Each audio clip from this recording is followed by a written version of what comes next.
to me, a place that makes sense today, a month out, would be the Washington Commanders. They've added to their running back room. I could see Washington being interested in a player like Jeremiyah Love. 7 would be the spot. If we go back to other years and other great running backs, Bijan Robinson went number 8 to Atlanta. Christian McCaffrey went number 8 to Carolina. New Orleans just spent on Travis Etienne Jr. Kansas City just spent on Kenneth Walker. So to me, Washington, I know they went out and they added Rashad White and they added some depth at the running back position. But I still think that if you could pair Jeremiyah Love and Jaden Daniels, that would be dynamic. Adam Schefter yesterday on the Pat McAfee show. Adam will join us on the show this morning at 11 a.m. Good morning, everybody. Jeremiyah Love to Washington at 7 makes sense, according to Adam. You know, we've talked a lot about this in the past when it comes to prominent, reliable reporters that everybody goes to, right? Everybody goes to and recognizes that guys like Schefter and Rappaport and, Fowler and Standig, once you get the information from those guys, it's like, it's fact at that point. But when they are guests on shows like Adam was on the McAfee show, and they are there to express opinions. Now, they are there sometimes to report facts and to give information. But whenever they make, appearances, I think many construe what they're saying all the time as reporting, when, in fact, yesterday was not a report from Adam Schefter. It wasn't, the Raiders are trading Max Crosby for 2 first-round picks to the Ravens.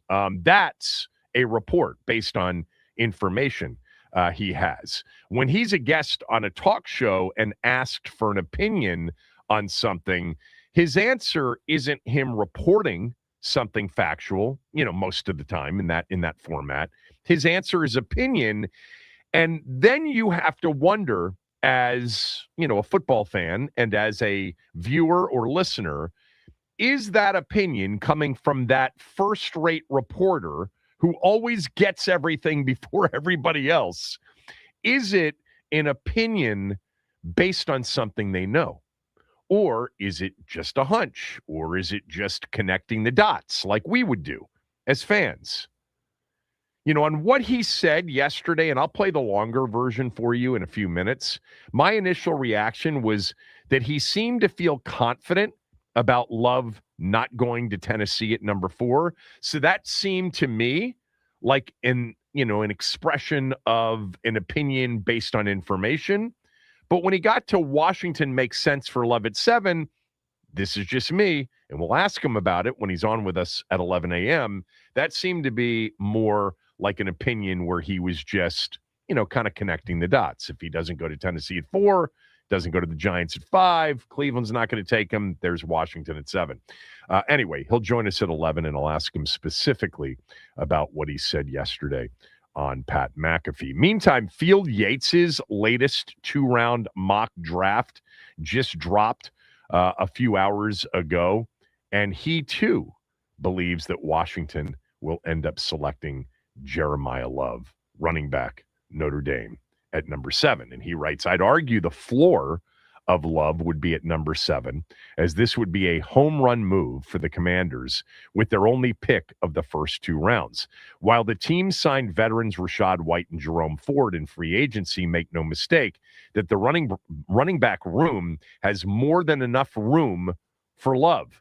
7th-round pick Ja'Cory Krosky-Merritt is Washington's only returning running back from 2025. Love's the most dynamic offensive player in this class, running a 4.36 second 40-yard dash, 4.3640 at the combine and averaging 10.4 yards per catch in 2025. He would immediately alleviate pressure on Jaden Daniels, also adding value as a pass protector. So that was Field Yates in his latest 2-round mock draft. So I've expressed this before about Jeremiah Love. I am a fan of Jeremiah Love. I think he's going to be a really good NFL running back. But I don't think he doesn't strike me, fan, as Bijan Robinson or Christian McCaffrey or even Jahmyr Gibbs. He strikes me as a really, really good running back who could be a much faster version of a guy like Josh Jacobs, who's an excellent back. Be nothing wrong with having Josh Jacobs with more speed. He doesn't have, to me, the make people miss ability in tight spaces that almost elevates from really, really good to elite. Now, it's unfair to almost, anybody to compare to Bijan Robinson. He is the best right now, in my opinion. There isn't a better combined runner or pass catcher in that position in the league right now than Bijan Robinson. Bijan Robinson has the best between the tackles, make people miss ability. It's elite level. It is instinctual, and then he's got the speed on top of it. And he is an absolute threat as a pass catcher. I think Love will be a fine pass catcher out of the backfield and probably a fine pass protector and an excellent runner.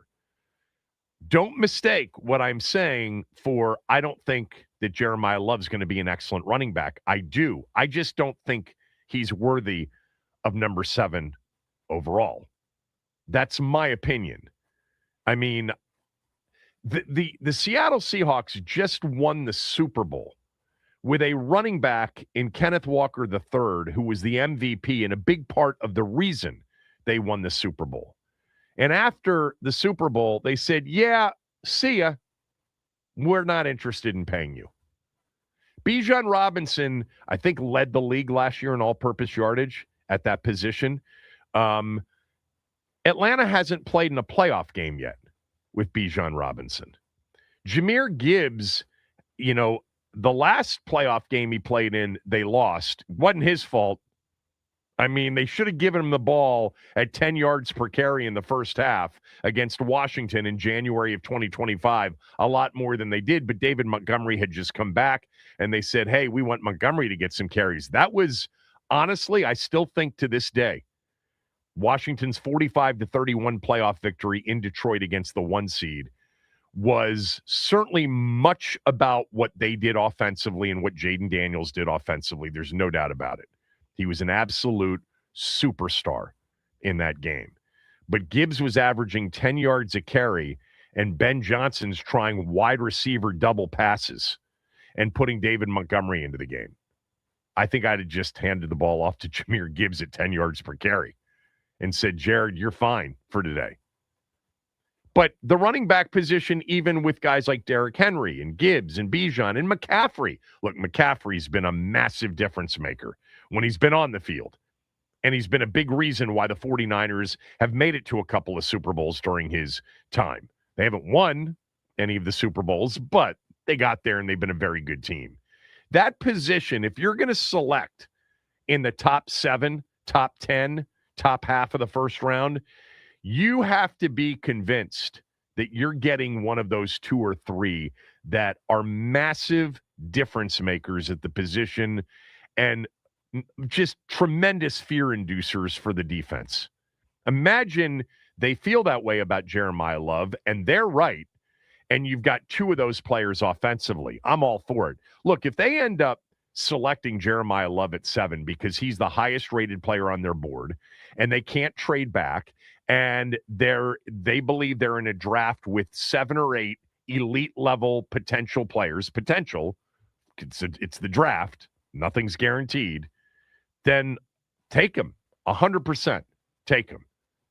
But if they, don't believe he's that, and they don't believe he's the tremendous difference maker that the Bijans and the McCaffreys and the Gibbses and the Saquons of the world are, because that's a very, very, limited class. I mean, honestly, after Bijan and McCaffrey, I think you then go to the next step. And then those guys don't get picked in the top 7. If you're getting Bijan Robinson or Christian McCaffrey, worthy of anywhere in the first round. Anywhere in the first round. If you're not getting them, not worthy of number 7 overall. That's me. But I think he's going to be good. And if they picked him, I'd be excited to have him in the backfield. He'd certainly, based on potential, be much better than anything else they have. And he'd be another weapon offensively, and they need those. We did this, I don't know, 2 months ago, a month ago, about, would you be upset? This was before free agency, and they added all the defensive players that they added. And I asked the question to all of you, would you be upset if they drafted an offensive player? And then, which offensive player, if you're not upset about it, would you want? And I said, if they take an offensive player, I'd actually prefer it to be Carnell Tate to Jeremiyah Love. I think Tate's going to be really good. I do. And that is not too high, I don't think, for Tate. Now, here's the thing about the running back position. As long as they can pass protect and as long as they're not putting the ball on the ground, fumbling it, they can play right away and they can have massive impact as a rookie. And next year's a rather big year for this franchise. I think we all kind of feel that. I don't know, context will be everything, but you can't go 5-12. Again, even though the 5-12 in 2025, certainly there were reasons for it. This was the longer version of Schefter. I want you to hear the whole thing so you get the whole flavor of what he said to McAfee. And again, he's going to join us at 11. And I think it's interesting with guys like that because you just never know. Like, does he know something or doesn't he know something? He's not reporting something, but what does he know? Should we read into it that, yeah, this might be happening? Here was the entire version of Adam Schefter's discussion about Jeremiyah Love on the Pat McAfee show yesterday. Schefter, last question here as we go into draft talk, just if you're hearing anything from general managers from D-Butt. Yeah, Schefter, you mentioned some of these big-time running backs getting paid shortly here, Bijan, Gibbs, those type of guys. So, obviously, you look at the draft, the top running back with Jeremiyah Love. What do you hear? What's kind of like his ceiling as far as how high he can go, and what's the floor as far as you'll be shocked if he gets past this pick? Another great storyline heading into the draft, another reason for people to tune in to all the draft coverage. But to me, he's a top 10 pick. I know a lot of people have had him going to Tennessee. Again, it's just not what I'm sensing right now. And by the way, it's March 23rd. The draft is a month from now. There are a lot of teams that go back and forth on these things. And just because they're not in a spot on March 23rd doesn't mean they won't be in a different spot on April 23rd. So it's hard to say. Today, as we sit here today, my guess would be I don't see him going to Tennessee. I don't see him going to the Giants at number 5, although that would be an interesting spot. And I think he'd have a lot of support there. To me, a place that makes sense today, a month out, would be the Washington Commanders. They've added to their running back room. I could see Washington being interested in a player like Jeremiyah Love. 7 would be the spot. If we go back to other years and other great running backs, Bijan Robinson went number 8 to Atlanta. Christian McCaffrey went number 8 to Carolina. New Orleans just spent on Travis Etienne Jr. Kansas City just spent on Kenneth Walker. So to me, Washington, I know they went out and they added Rashad White and they added some depth at the running back position. But I still think that if you could pair Jeremiyah Love and Jaden Daniels, that would be dynamic. And they've been in need at that spot. So to me, that's a spot that I'm watching a month out. Although, look, he could turn up at 4. He could turn up at 5. He could turn up at 6. I just think 7 is interesting to watch. There you go. That was the entirety of what Schefter said on McAfee yesterday. I've listened to it a couple of times, and I think it's probably hard for guys like Adam because when they make these appearances, so many NFL fans assume that they know something. And many times they probably do, but it's not officially him reporting that. And that's what sometimes gets construed from appearances like that, because that went viral pretty quickly. And, he gets tagged to that. And yet it was very easily, it could have been just, hey, man, I'm connecting dots here. Like I'm not sure Tennessee goes there. The Giants go there. So if he falls to 7, it would be Washington. They have a need. We'll ask him at 11 a.m. But I'm going to ask you right now the following question, and that is, is the running back room for you okay as is? Or would you, if he were on the board at 7, take Jeremiyah Love without any questions asked? 301-230-0980, 301-230-0980. It's kind of a two-part question because I want your opinion on what you think the running back room is right now. Like, is the running back room for this franchise, given their goals in 2026, is it good enough right now? Do they have to focus on other areas even more so than they did in free agency? Or if Jeremiah Love's on the board, is that a quick card turn in? No, we're taking him. 301-230-0980. Kevin Sheehan Show, the Team 980 and the team980.com.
Over the last 20 Super Bowls, only one did it with a top 5 rusher on its roster. Thank you for that, Stan. I believe that to be true, and I'm pretty sure I've read that before. So Stan sent that to me, and I'm pretty sure I've read that before. Only one of the last 20 teams to win a Super Bowl did so with the top 5 rusher on the roster. That would obviously be Saquon Barkley from 2 years ago. That's crazy, right? That's just seems so not right, but I'm pretty sure I've read that before. There's a difference between an absolute special running back and then an elite kind of raise the floor of everything on your team offensively kind of prospect. I think Jeremiyah Love's a really good running back. I don't think he is the latter. Nothing watching him at Notre Dame says franchise floor raising. Even Bijan, they haven't even played in a playoff game, with him. And he has been spectacular. Specifically about Love, to me, there's not enough make people miss ability in close quarters, between the tackles. There's not a lot of wiggle. It's more straight line speed. Yes, I've seen plenty of highlights with him making people miss, but it's not the same. I'm not saying he's just a sprinter, but he did have at Notre Dame in a lot of situations massive gaping holes to get through. And then it was, see ya. He's special from a speed standpoint, no doubt about it. He's not, for me, number 7 overall. Worthy. 301-230-0980, 301-230-0980. Adam Schefter is going to join us at 11 a.m. We'll get some follow-up to his comments yesterday on the Pat McAfee show that he thinks Jeremiyah Love to Washington at 7 makes sense. Field Yates in his latest 2-round mock draft this morning has Jeremiyah Love to Washington at number 7. My question for you is kind of twofold. One, is the running back room as is good enough? Or do you want Jeremiyah Love, no questions asked, to raise the level of that room? 301-230-0980. Look, for me, it's not that I feel that the running back room is good enough. I mean, the jury is still way out. I mean, they haven't even gotten lunch set in, and they're waiting for lunch on Bill Krosky merit. I think there were signs that he could be a good lead back. I like Rachaad White. I mean, do I like him as a game-changing special back? No, but I think he'll be very good in what they're planning on doing offensively. He's a good pass protector. He's a good pass catcher. He's versatile. I think he's a very underrated between the tackles vision runner. If they didn't add another running back in this offseason, I think it would be good enough for them to be what they were 2 years ago, a really good football team and a really good offensive football team. But so and to me, Love is too high at 7. So I'm out on that idea. If they end up taking him, trust me, I'm not going to be like so upset about it. I'll be so intrigued and excited to see it because I think he's going to be a really good NFL back. I just think it's too high to take Jeremiyah Love, personally. What do you think, Max, before we get to calls? Yeah, it's really interesting because I was kind of thinking about it, and I've been talking it over with callers a little bit. It really, for me, it depends on how the board's going to shake out because there are just a couple spots where we don't really know. Like, yeah, of course, we know Mendoza and Arvell Reese are probably 1, 2, but we don't really know what's going to happen with 3 for the Cardinals. They're always kind of a bit of a wild card. The Titans and Giants have been the kind of big projected spots for him. So if he does fall to 7, there's going to be some interesting spots there because you're going to have one of like Caleb Downs, Mansour Delane, Ruben Bain. Maybe. Like Field Yates' mock this morning. Yeah. He's got Bailey 2, Reese 3, Styles 4, Downs 5, and Tate 6. So all the guys that we've talked about that would make sense. Yeah. for Washington at 7 are off the board. The only one left on the board is Bain. He goes to New Orleans after Washington takes Jeremiyah Love. So if all of those guys are gone and they just say, look, he's the highest rated player on our board, and what we accomplished in free agency was putting ourselves into position, I think this should always be the position, where we could take the best player available regardless of position. Yeah. I mean, they're not going to take a quarterback, obviously. And that was the one. And we couldn't trade back. You know, maybe they take Jeremiyah Love because he's the highest rated player left on their board, because guys like Tate, Downs, Styles, Reese, and Bailey are all gone. And they tried to trade back and couldn't. And they just say, look, in a normal situation, we wouldn't use number 7 on a running back like this, but he was the highest rated player on our board by a lot. Bain's arms are too short. Jordan Tyson's injury bothers us. Delane, the corner, although what did Delane run yesterday in this pro day? I think he ran 4.3? 4.3, 4.4, something like that. Yeah. No, I think it was 4.3 something. I think it was 4.3. All right, let's get to the phone lines. 301-230-0980. Let's start with G. G, what do you say? Hey, first of all, I ain't really buying in too much of what Adam Schefter said. I know he well tied in, but they lying, everybody lying around this time. So I really still think the Titans might get them. Like Cam Ward need help, and that will help out a lot with Tennessee. Right. But only 3 running backs in the last 20 years I would have picked this high, you know what I'm saying? And that's Adrian Peterson, Reggie Bush, and Darren McFadden coming out of Arkansas, because they was that awesome. I'm like you, Sheehan. I'm thinking 7 is too high for a running back. Comfortable, the good enough running back room, it could be, because we got Jaden Daniels. But you bring up Christian McCaffrey, Bijan Robinson, and Gibbs, who are the top 3 elite running backs up in the league, but they ain't never had a quarterback at the level that we got. That's true. You know what I'm saying? That's true. That's probably why they ain't won. That's why I'm saying the running back room could be good enough, because Jaden Daniels is that awesome. But you know what I'm saying? Even if I'm with best available, and if they think he best available, yeah. Because even if he only lasts 3-4 years, with his talent, what he showed me in Notre Dame, teaming him up with Jaden Daniels in them 3-4 years, oh yeah, we'll have a Super Bowl. So I'm good at that with number 7, man. Because you won't be able to know what we're doing.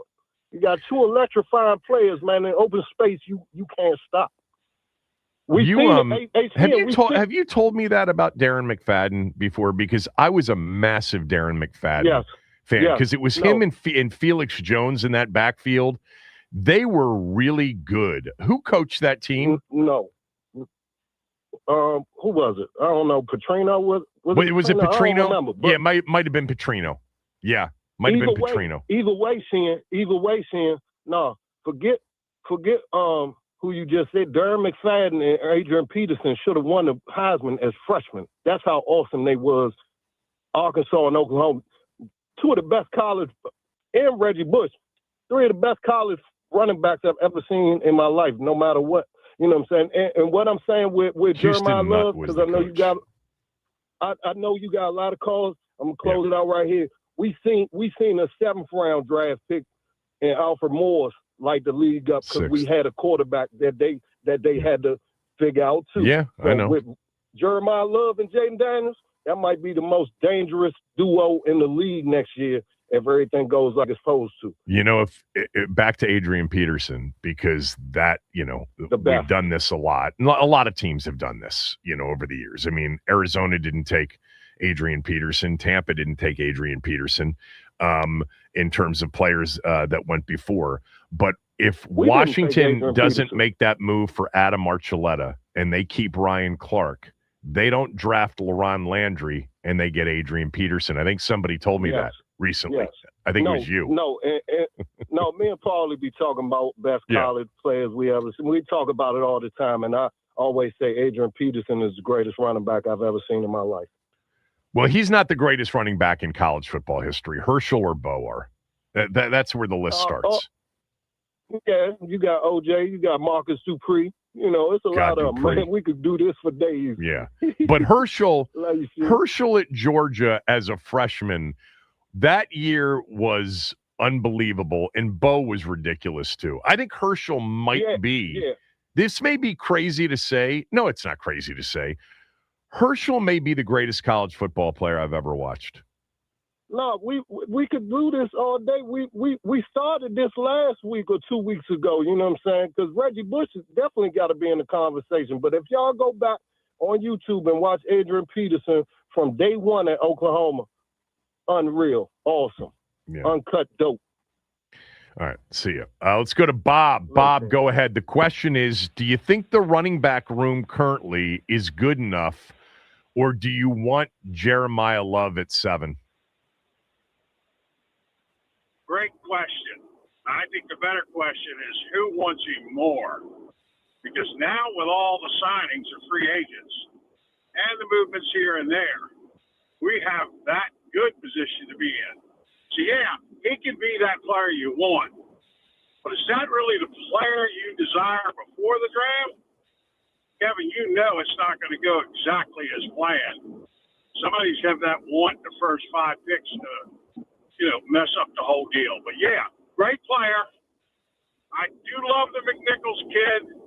I do love Bill. Let's see what the new guy for the Browns will give us. I just think it's a great thing. And we're in a position right now, no matter who we get, I want them to get their first or second best player that they want. So I can't answer all of it, but I hope I helped you. I don't know if you did or not, but I appreciate the thought consciousness stream.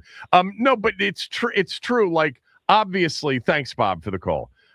Obviously, we don't know what's going to be available at 7, and I just want them. And I am still, yes, I am. Sorry, Kevin in Arlington. Sorry, Ian. Sorry, some of you others. I am not in that mode yet of thinking that Adam Peters doesn't know what he's doing. I have not gotten to that point that many of you have, where you think there is incompetence in the front office in terms of player selection. I've not gotten there yet after 2 off seasons. Check back with me in a year. But I do trust them to evaluate this draft and take the best player available. I do not want them to reach for a position, because Charlie Casserly, Bobby Beathard, many times with me on the various shows that I've been on, they both said the biggest mistakes they ever made was drafting for need. The single biggest mistakes. Washington doesn't have enough A-level blue chip players on their roster. They don't have what the 49ers have, and some other teams have, the Rams have. They need to add that level of player. By the way, I think Jeremiyah Love is an A player. Don't get me wrong. I just think the position, you better be a raise the entire floor of the offense kind of a player, like Bijan is, like, McCaffrey's been. And I don't see him that way. I just see him as really, really good, not truly special and elite. Let's go to our guy Ross in Tampa. Ross, go ahead. Man. What's up, Ross? Not much. So, hey, real quick on the Arkansas thing, you can't forget about Peyton Hillis. It was a triple threat. Oh, right. Hillis was on that team. Right. With, it was Houston by the way, substance enhancers, right? In the NFL with Cleveland? Yeah. Yeah. And it wasn't. I'm being serious. Didn't he get suspended? No. I think he did, but like they're gonna remember the Madden cover more than the failed drug test. Yeah. That Arkansas team was good, man. McFadden, Felix Jones, Peyton Hillis. Wow. And McFadden, G's not wrong. McFadden was a spectacular college running back. Spectacular. A tall running back, runs tall, and it was like that stride that really got him out the gate. But yeah, it was a Houston nut. We got a bad connection with Ross. Put him on hold, and let's go to Aveen. Aveen, go ahead. Sorry about that, Ross. Hey, Kevin. I love hearing your opinions on college. All right, we got some issues with the phone lines, so we will we'll try to fix that. We got a break anyway. Man, Darren McFadden though, this is before your time. He was such a good back. He was a tall back too. Like, I'm going to say, I got to look this up, but I'm going to guess he was 6'3". McFadden, okay, 6'1". My fault. Still a taller running back, 222 pounds. He had to run 4.4, sub that. 4.33 in the combine heading into that draft. 6'1", 225, and ran 4.33. He was really, really good. Picked 4th overall by the Raiders. I think injuries, for the most part, were the issues with him in the NFL. All right, stay on hold. We'll try to fix whatever's going on with the phone lines. We'll take your calls on, is the running back room good enough for the upcoming season, or do you want love? Kevin Sheehan Show, the Team 980, the team980.com. Don't forget, we are free and live on the Odyssey app. And you can watch the show on the Team 980's YouTube channel. Just hit the subscribe button and hit the like button when you get there. And, by the way, baseball's back, everybody. Opening night live on Netflix tomorrow, March 25th. Aaron Judge and the New York Yankees clash with Rafael Devers and the San Francisco Giants. MLB opening night, Yankees, Giants, live on Netflix tomorrow, 8 p.m. Eastern, 5 p.m. Pacific.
Adam Schefter is going to join us at 11 a.m. A lot of conversation yesterday about his comments on the Pat McAfee show that he thinks Jeremiyah Love to Washington at 7 makes some sense. Field Yates' 2-round mock this morning at ESPN.com had Washington selecting Jeremiyah Love at number 7 as well. What do you think? Is the running back room good enough as is, or are you all in on Jeremiyah Love? My opinion, again, is this. I like the player. I just don't love the player enough to take him at number 7 overall. I don't see him as truly elite, floor-raising, transcendent. That I don't see him in terms of the other backs that have been taken that high recently. Saquon, Bijan, McCaffrey. I don't see him that way. I see him as very good, really good. And if they took him, I'd be excited about it. But at number 7, give me David Bailey if he's still there. Give me Caleb Downs. Give me Carnell Tate if he's still there. Aveen, go ahead. What do you think? Hey, Kevin. So I love hearing your opinion on college players. I won't ever forget that you were the first person I heard who early on had Jaden Daniels as being a potential number 1 type of player. But I have to say, you're not a draft expert, and I know that, but all the draft experts seem to have Love as a top 1 to 2 guy. Yeah, they do. He's a top position player with Mel Kiper. Jeremiah has him too behind Mendoza. These guys are all talking about him like he is that elite player. And well, remember, Aveen, let me make one distinction. There's a difference between having him as one of the top 2 players or 3 players in this draft and putting him into the category of Bijan, McCaffrey, etc. This draft has been, at least from draft pundits, this draft is very weak in terms of elite players. So the list apparently is very short of those players that most believe, are absolute givens to succeed, which, by the way, is never a list that hits at, more than 50% anyway.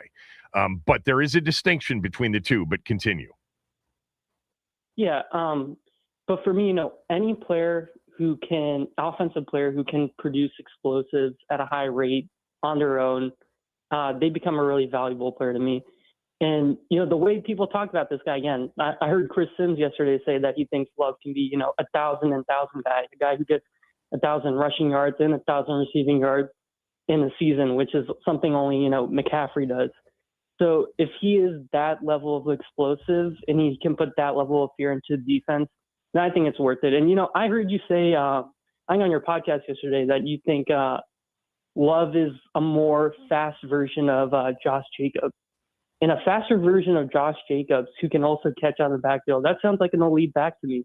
It's close. It's close to it. I hear you. But it's look. I'm trying to think who it was. Was it Ryan Wilson? We had somebody else on the show a few weeks ago, and he saw it the same way. And he said, "I know I'm in the minority on this, but I just don't see the elite make people miss."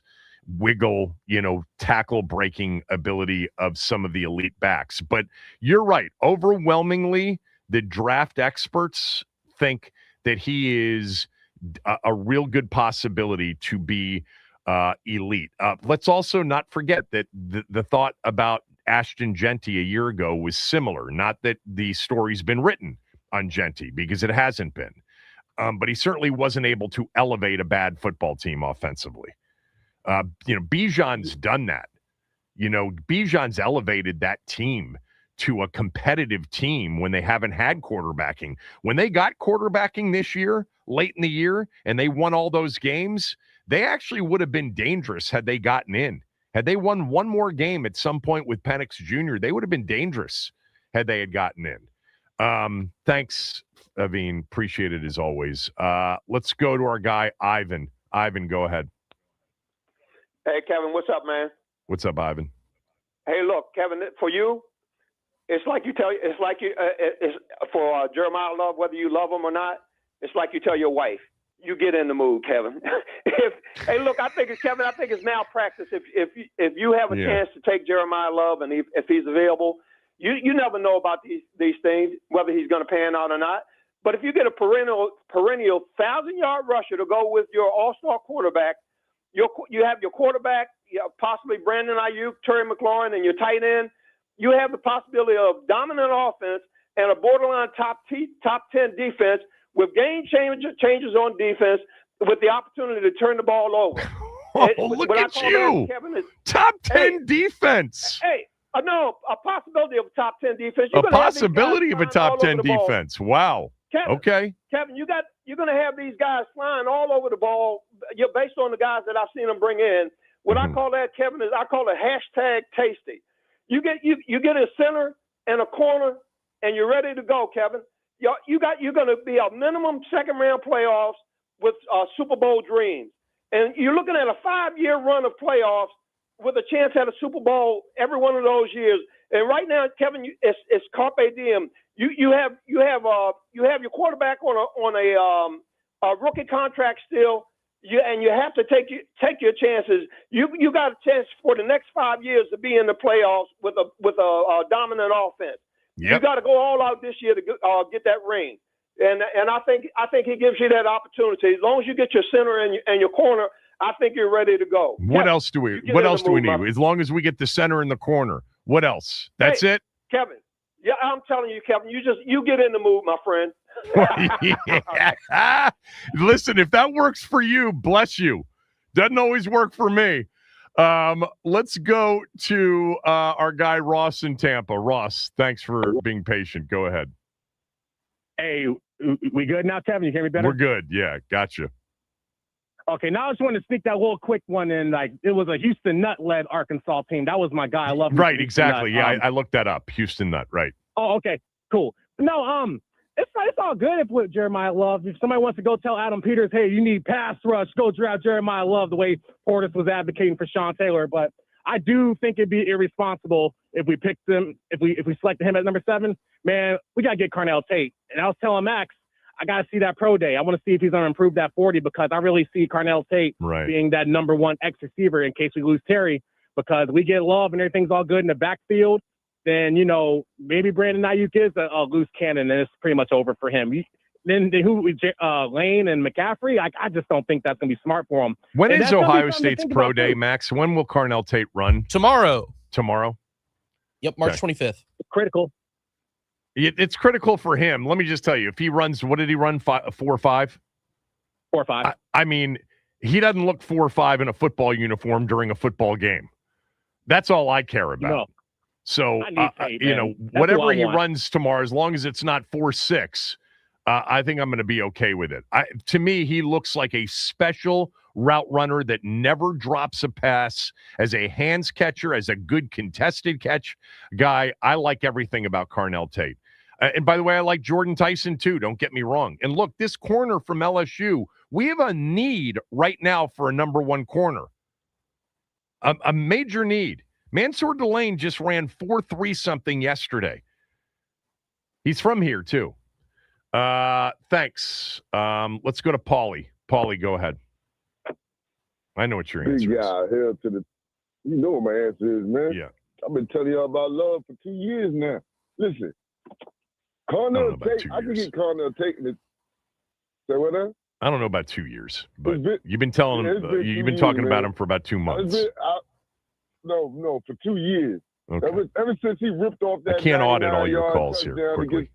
I'm gonna audit it for you. Ever Okay, since please. I seen him rip off that 99 I guess I trust you. touchdown against Indiana in the playoffs, I'm like, we gotta get this guy. I want this guy right here. But look, you can find Carnell Tate in the 3rd round. You're not finding Jeremiah Love in the 3rd round. Well, maybe you can find Kenneth Walker in the 3rd round. You can find a lot of. I mean, you find more running. You find just as many running backs, on day 2 and day 3 as you do wide receivers. That parallel is switching. That's starting to be what the receiver is now.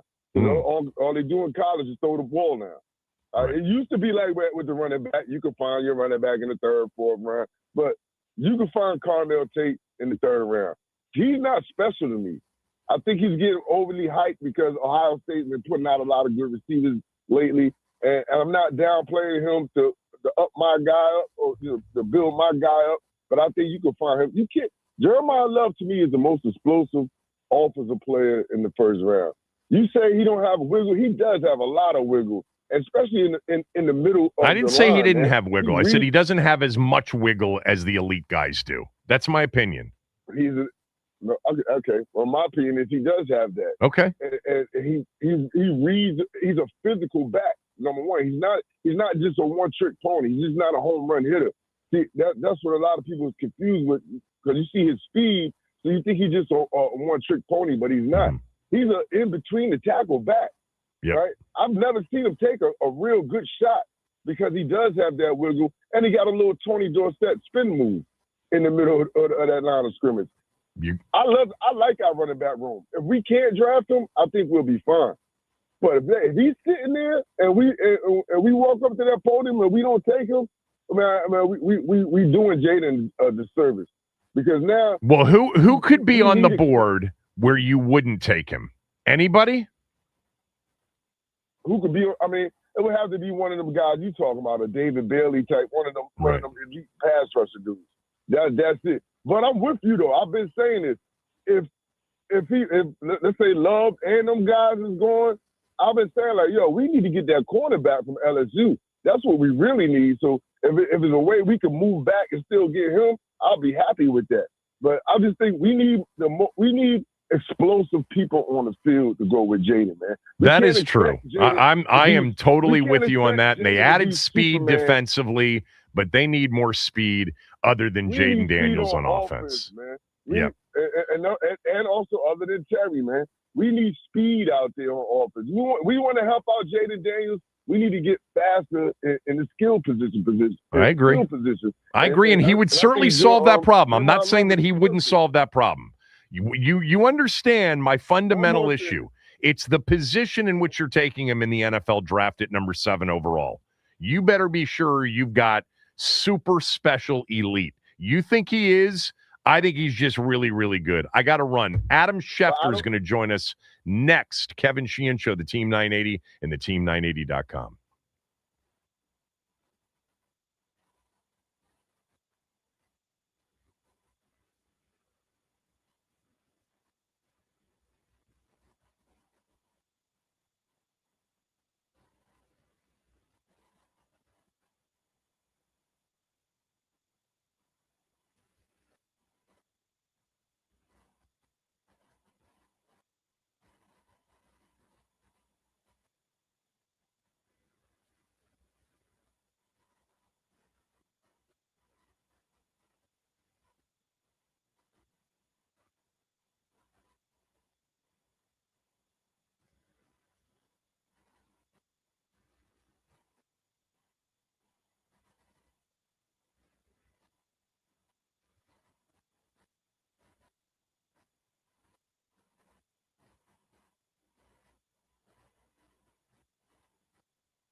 That's 4 weeks from Thursday night. It will be here before we know it. And Adam Schefter will certainly be a part of ESPN's coverage on Draft Night 2026 from Pittsburgh a year before it comes here. Yeah, the NFL Draft, if you've forgotten, will be here in D.C. in 2027. Adam Schefter joins me right now at Adam Schefter on X. You guys all know that.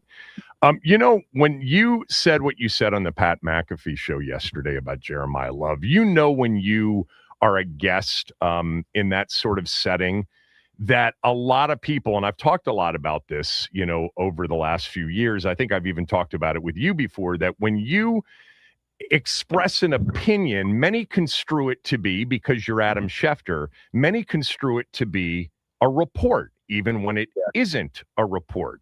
My question to you is, how do you deal with that, one? And then two, many times when you're sharing your opinion, it's based on information that you have, and sometimes it's based on just a hunch, connecting the dots like fans would do. Explain what yesterday was and how you deal with your appearances in that context with fans who think you're reporting something. Yeah, it's one of the reasons that I really don't love doing extra radio shows. Because everybody just takes what you say and they turn it into what they want to turn it into to get clicks and aggregate things. And so I'm sure I'm going to say something in the next 10 minutes. It's going to wind up, as some sort of mini report or whatever it may be. It comes with the territory. It's part of the job. I don't particularly care for that element of it. I'd love to have a deal with radio stations or anybody. I'm happy to do a show. Please don't post about it, because that's where I think a lot of issues arise. Like yesterday on the Pat McAfee show, I'm like, yeah, we're talking. I go, yeah, Ty Simpson is going to be a 1. Now, I'm not reporting that. That's just my sense and read of the lay of the land today, a month out of the draft. All of a sudden, headlines everywhere. Schefter, Ty Simpson will be a 1. Well, I guess I did say that, but I guess I'm not allowed to say that, because when I say it, it turns into a report, right? Like, there's no context. Now, again, that's my belief. I've spoken to people. It doesn't mean he will be a 1, but that's what I believe today. And there's still a lot that can change between now and the draft, as we saw last year with Shedeur Sanders. If I had to say today, yes, I guess maybe I should use that word. I think Ty Simpson will be a 1, but we're talking and I get a little bit excited. I'm like, yeah, he's going to be a 1. And that's what happens. So in regards to the Redskins or the Commanders, excuse me, we're talking about you don't have to excuse yourself on with that. Yeah. We're talking about Jeremiyah Love. And yesterday when you reached out, I'm like, why is he reaching out to me? I go, oh, I know why it is. It's Jeremiyah Love. Because I mentioned so. And what I did there was, again, this is, let me spell it out, connecting the dots. Okay? Jeremiyah Love, in my mind, is going to be a top 10 pick. I don't believe a month out, don't think, not reporting, don't believe or think that he'll go 4. I'm skeptical he'll go 5. I don't think he'll go 6. I think Washington, and let me be very clear, I've never spoken to Washington about Jeremiyah Love. Never once. Okay? But I've spoken to a lot of people about Jeremiyah Love and the kind of player he is. I also know that Washington has been in the running back market. Well, they've been in the running back market. We've got a great player. There's a real chance he may get past 4 or 5 and 6. If that real great player gets past 4, wouldn't it make sense to take him at 7? Thus, we land on where we landed on the Pat McAfee show, and I said what I said, which turns into whatever it turned into. I don't even know what's out there. I mean, I shouldn't have to explain the background on every situation, because sometimes there are more informed opinions than others. Now, they're never just thrown out there. Never. Okay? But sometimes I've spoken to the actual team. Sometimes I haven't. Sometimes I've spoken to somebody in the know about it. Sometimes I haven't. Sometimes I've spoken to various people that know a lot about the draft. Sometimes I haven't. So every situation is different. In this particular case, I'm connecting dots. And by the way, my job over doing this for the last 36 years has been to connect dots in many cases. And sometimes you're successful in connecting dots, and sometimes you're not. In draft season, you never know how it's going to go. But I think that you could find a scenario where if Jeremiyah Love slid to 7, he would not get past the Commanders. That's all. You know, so you basically answered the question, and I appreciate that, because that's kind of, you know, from a seat like mine, connecting the dots. It's like Adam Schefter has a lot of information, but sometimes he's just opining, but with some information, even though he's not reporting. By the way, you expressed a little bit of frustration over the way your appearances in these situations sort of get handled, but you've earned that. Like that, I mean, the opposite of nobody caring about it would mean that you haven't gotten so much right over the years.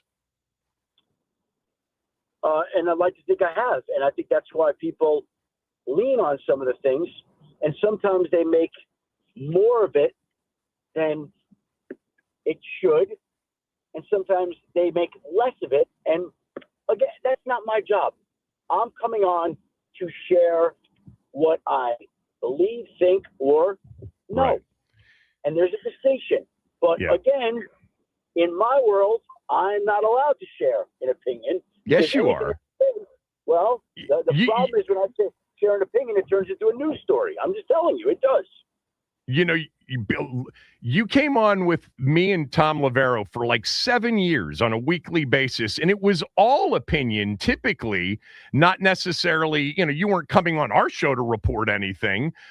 You've done that, you know, so successfully for ESPN and for, you know, on Twitter typically for so long. But I think a lot of people can make the distinction, Adam, between, you know, factual reporting and, oh, by the way, he's riffing, he's got a hunch, he's got an opinion.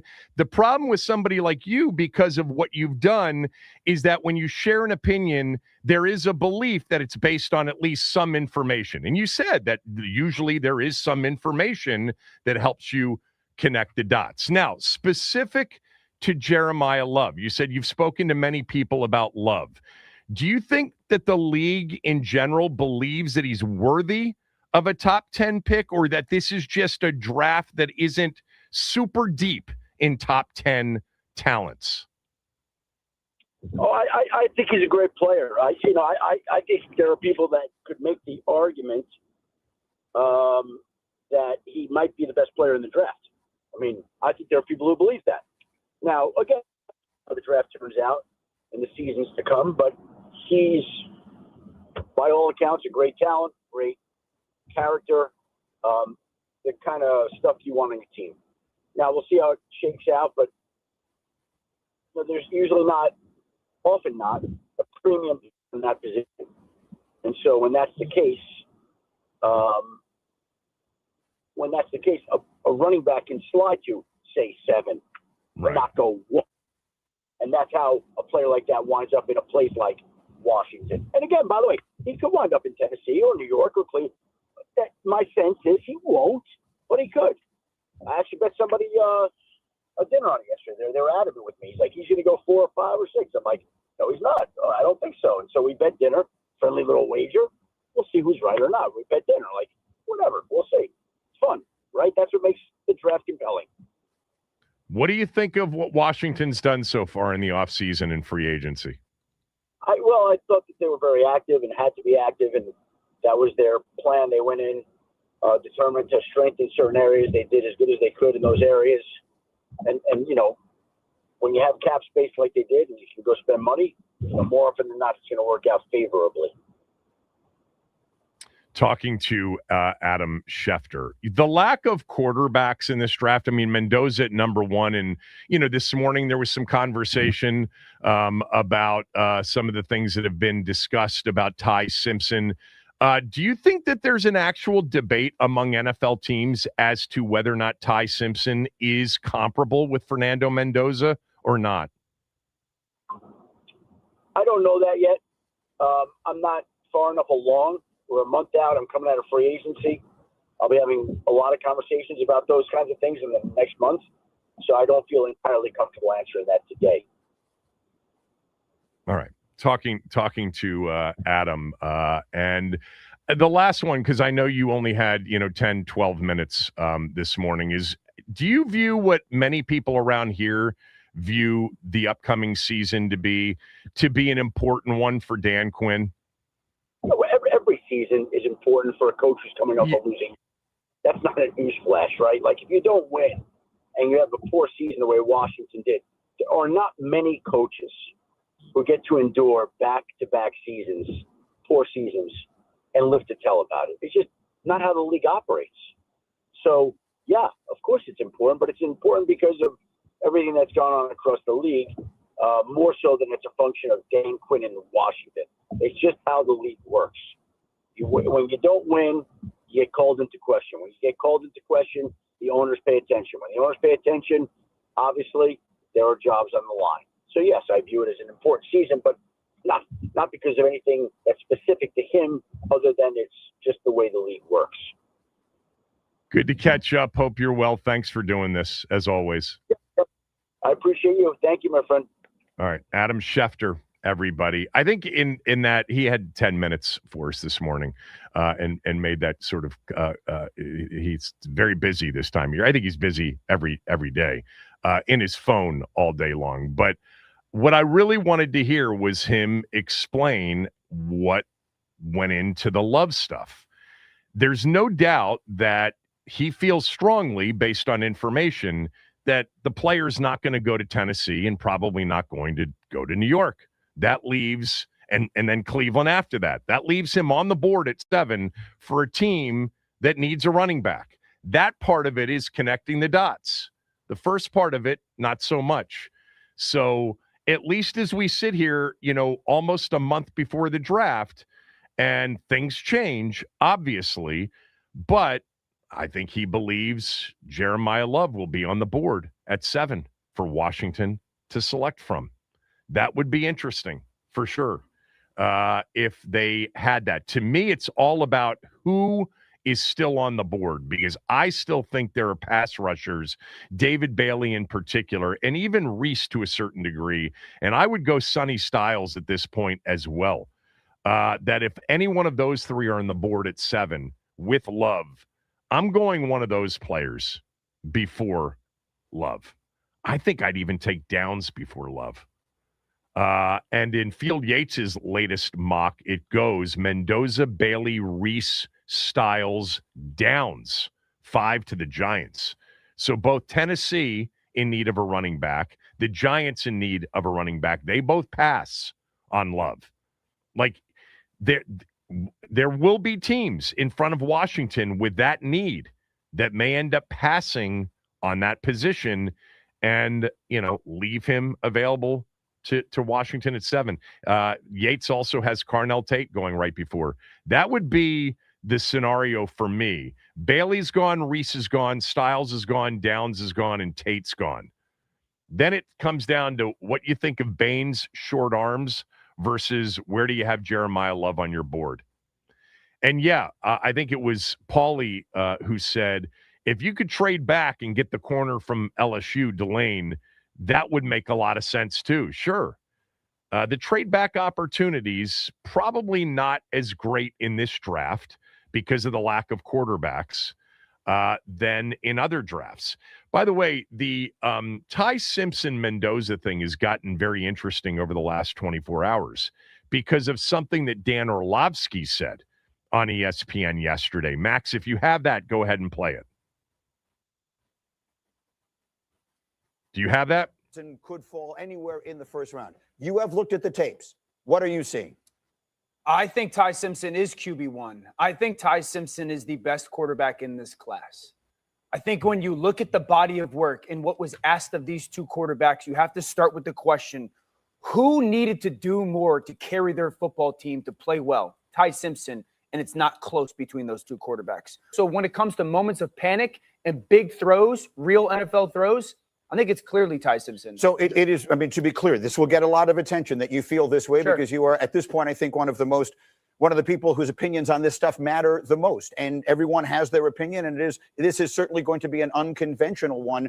But you're comfortable saying if you had the choice between the two of them, you would take Ty right now. I would much rather have Ty, and I like Fernando Mendoza. This is not to slight Mendoza. Yeah. I would rather have Ty Simpson at the 15 to 20 range than Fernando Mendoza at 1. Man, I'm glad we're not having these conversations anymore about that position, but there's no way for me that Ty Simpson would go before Fernando Mendoza. If I were the fan of a team that were in desperate need of a quarterback and I had a choice, I mean, nobody's going to have a choice because Mendoza's going number one. But to me, Mendoza really looked the part. His accuracy as a thrower was flawless. Like, he was the most accurate thrower for a guy, in that first year starting in that position for a contending team that ends up winning the national championship. I know a lot of people will look at that quarterback draw for the touchdown in the Miami national championship game and say, what a battler, what a competitor, no doubt. But to me, it's some of those incredible, high precision, accurate throws, back shoulder throws that he made to guys like Cooper and Sherratt, etc. Like, he is outrageously accurate. You can't really teach outrageously accurate. You can teach somebody to become more accurate, but that's something that Shanahan always said. If you can't throw with anticipation naturally and throw accurately naturally, you can coach it up to a certain point, but you can't coach it up to elite. He's elite accurate from an accuracy standpoint. Like, to me, I liked Ty Simpson, certainly earlier in the year rather than later in the year, and it wasn't all his fault. Competition, injuries, etc. But Mendoza, to me, actually legitimately looks the part. I don't know about number one overall, but that's the nature of the position and what he, gives, a team that doesn't have one. You can't wait for it if you're at number one on the board. That to me is not. Simpson is a distant number two on the quarterback board. Isn't it nice, though, that we don't have to talk about that? Thank God. Kevin Sheehan Show, the Team 980 and the team980.com.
This from Tyler. Tyler writes, Kevin, give it up on Jaden playing flag football. You and the rest of the DMV media are super soft. This from Lynn. Well, he didn't get hurt. Ha, ha, ha. What an overprotective parent you are. Kids will be kids. You can't be there every time they fall down, Kevin. And then from STZ writes, find another team to root for, Sheehan. You're such a negative ninny. It's frickin' flag football. OTAs are more dangerous. The chances of him getting hurt in a minicamp practice are better than in a charity flag football game. Was it for charity? I don't even know if it was. If you had it your way, you'd bubble wrap him until September. Grow a pair. Man, a lot of you did not agree on any of my flag football and Jaden Daniels takes.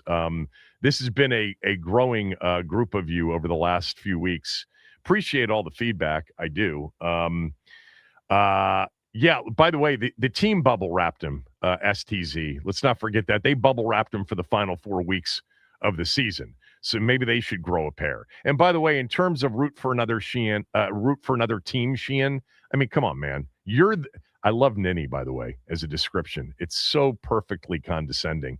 But you're the overly sensitive one, STZ. I mean, I don't agree with you. Oh, poor STZ. I don't agree with your take. I should go find another team to root for. Jesus God. Look, you're not changing my mind on this. I didn't think that there was like a high chance that he was going to get hurt. I said that, over and over again. I did not think that there was this was like such a dangerous, this wasn't hang gliding or him getting into a race car or skiing or anything like that. Right? This was not a high level of injury incidence and probability. To me, it was never about that. I figured he wouldn't get hurt in the game. I wasn't suggesting that the odds were high that he would get hurt in the game. But my point all along was I just didn't think it was, the best reading of the room situation when you've played 4 games out of the last 17, start to finish. And the first time that anybody gets to see you on a football field is you playing flag football. Nationally televised by Fox, by the way.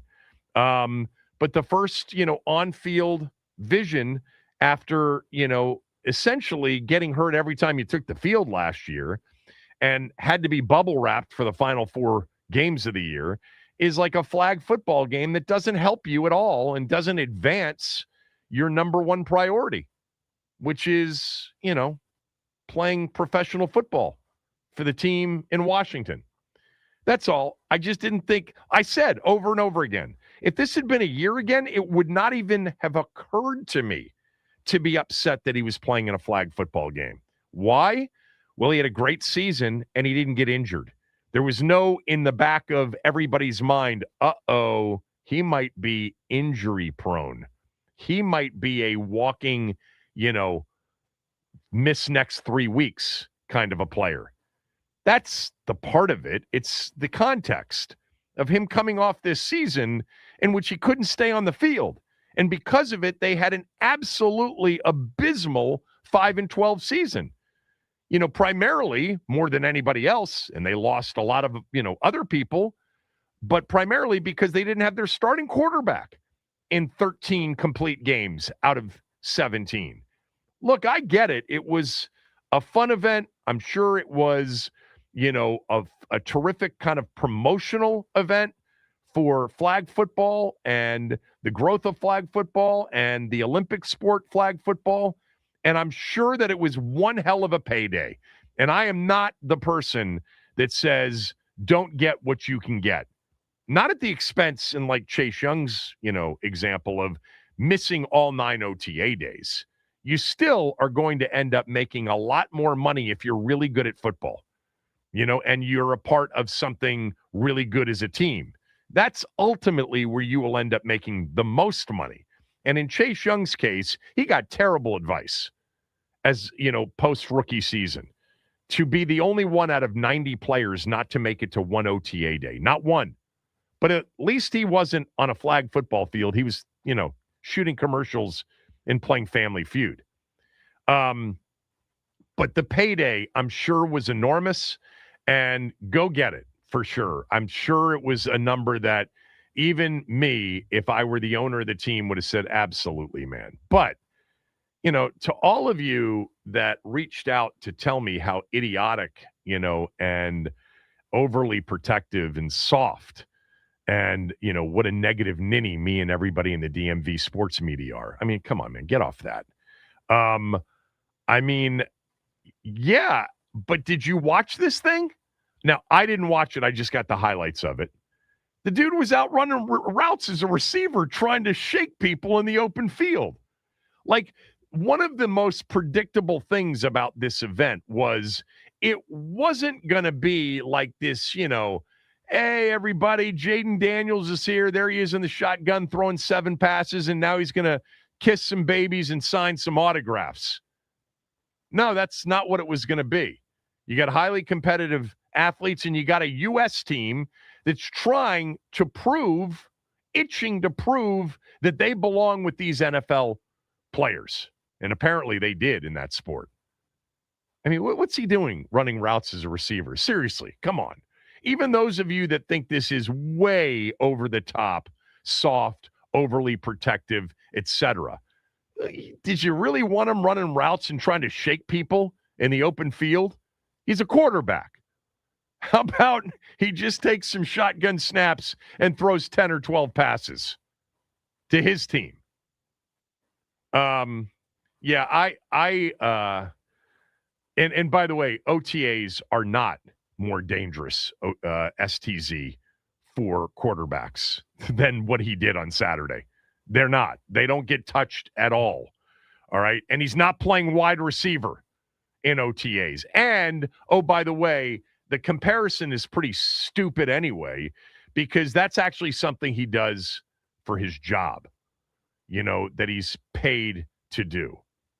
But for those of you that think the reaction was super silly, you're totally entitled to your opinion. And again, I don't think I would have had the opinion that I have about him playing in the flag football game if he wasn't coming off the season that he was coming off of, where he barely played football. There's some context to it. It's 100% the reason that I feel the same way, because I wouldn't have said one thing last year had he played in some big, flag football game after, 20 games as a rookie and 20 of the best rookie quarterback games in the history of the league. I would not have had that same opinion, but it's, it's context. There is some, hey man, look, you just missed 13 of the 17 games. And every time you took the field, it seemed you were injured again. So much so that the team didn't want to risk anything, even though you were healthy, over the final 4 games. They bubble wrapped you. I guarantee you that there were fingers crossed and a few prayers said before this game from people out in Ashburn. I obviously they couldn't stop it contractually, and maybe they could, but they're like, we're not going to do that. It's a big payday. Go have at it. And he's a great ambassador right now for the game and was a big name to have in those situations. It's great. And nothing happened. Nothing was going to happen, more likely than not. However, if he hadn't played, definitely nothing was going to happen. Like, the chances of him getting hurt in that game, if he didn't play in the game, were 0. The chances of him getting hurt in the game, if he played in the game, were greater than 0. Again, I said this yesterday. If something had happened, God help all those people, because it would go down as the single biggest bungle, call it bad luck, disaster, whatever, of all time for this town. A flag football game. Can you imagine the reaction had he gotten hurt, trying to juke some U.S. Olympic guy who, wants to prove that he's of NFL caliber? Silly, some of it. Sitting back there, taking some shotgun snaps and throwing 15 passes and not moving around and not trying to juke people. What, have at it. Take part in the PR, sign some autographs, take some pictures, hug some babies. Boom, we're done. That's not apparently the way it went on Saturday. So the good news is we can move on, kind of. Some of you won't be able to, but we can move on because nothing happened. And he looked good by all accounts. Looked healthy. That's great news. Can't wait to see him in September. Not coming out of bubble wrap, but coming off a full off season of playing and getting ready to play football in a new offensive system. I'm actually a little bit just confused and mystified as to so many of you. It was overwhelmingly like, what are you talking about, Kevin? Like, grow a pair. I don't get that. This is our quarterback. I mean, he just barely touched the field over 5 months, 4.5 months. And you wanted to see him on a flag football field as a wide receiver trying to shake dudes in the open field for the first time? Really? Again, to me, there's nobody that was thrilled about this other than him and his group because he probably got paid a lot of money, and I don't begrudge him for that. I don't. I'm sure if we saw the numbers the Saudis were paying for participation, we'd be like, fingers crossed, but take it and go do it, dude. Please. I mean, insane not to. But again, it's the backdrop of got hurt again, going to miss 3 more games, got hurt again, going to miss 4 more games, got hurt again, kind of. We're going to shut him down for the rest of the season. If you'd like to weigh in on this, I know it's a day late. We could have done this yesterday, but we ended up talking a lot about the NCAA tournament's excitement over the weekend. But if you want to take shots at me for feeling the way I feel about Jaden playing in the flag football game, line up and have at it. 301-230-0980. 301-230-0980. I think it's an interesting topic. We talked a lot about it going into it, and probably should have done something like this beforehand. But I don't know. We were wrapped up into free agency. Things that actually matter. 301-230-0980. Kevin Sheehan Show, the Team 980, theteam980.com. Baseball is getting started. In fact, opening day is tomorrow. Opening night is live on Netflix tomorrow night, March 25th. Aaron Judge and the New York Yankees clash with Rafael Devers in the San Francisco Giants. MLB opening night, Yankees, Giants, live on Netflix tomorrow, 8 p.m. Eastern, 5 p.m. Pacific.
get it. Jaden Daniels looking for Devontae Adams.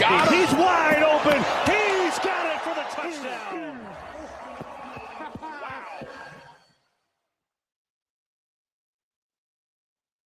That was a really good throw. That was one of his 3 touchdown passes, 14 of 18. I'm kidding on the stats. Were there even stats kept? I saw that highlight among all of the highlights that I got on social media. That was a 50-yard bomb to Devontae Adams. It was on a rope, too, by the way. On a rope. Was not a 100-yard throw. The field was just 50 yards, people. He also had a throw to Odell Beckham Jr. in the back of the end zone, and Beckham Jr. snagged it with one hand. Vintage. Your chance, and it looks like many of you do want to weigh in on this. Have at it. Look, kind of summarizing my thoughts on this, going back 4 weeks ago when this was announced. I just think in context with him coming off an injury-plagued season in which they shut him down for the final 4 games of the season, I just think that it was not the best look. I don't begrudge him for taking a lot of money, but it's the way I'm sure many people in the building felt, and certainly at least one fan, although Scotty G agrees with me. Kevin, I'm with you on this, and it didn't even need to be a serious injury. Imagine the headline, Jaden pulls hamstring in celebrity flag football game. You'd get calls for a week. I'll hang up and listen. Yeah, I mean, that's true, Scotty. True, man. I mean, if he had just rolled an ankle, I mean, it would have been like, what are we doing? Why is this happening? And he certainly could have, but the odds were very low. And by the way, he's perfect for flag football because of the way he can just elude people. And you saw it. I mean, he's juking, he's moving, he's planning, he's just, I mean, he is tough to flag down. Literally. This from RJ Spot. I agree with you on this. I watched it and cringed every time he caught a pass and then tried to make somebody miss in the open field. But many more of you, I know, think that this is silly season to be upset about him playing in this flag football game. Again, for me, never would have occurred to me to bring this up a year ago. It occurred to me because it's like, really? Hurt all year? And we're going to have him just, 2 months after the season ended, out playing flag football in what might turn into kind of a highly competitive, feisty event. That's what it turned into at times, from what I've been told. I didn't watch it. I was watching hoops. Let's start with Bullock in D.C. Bullock, go ahead.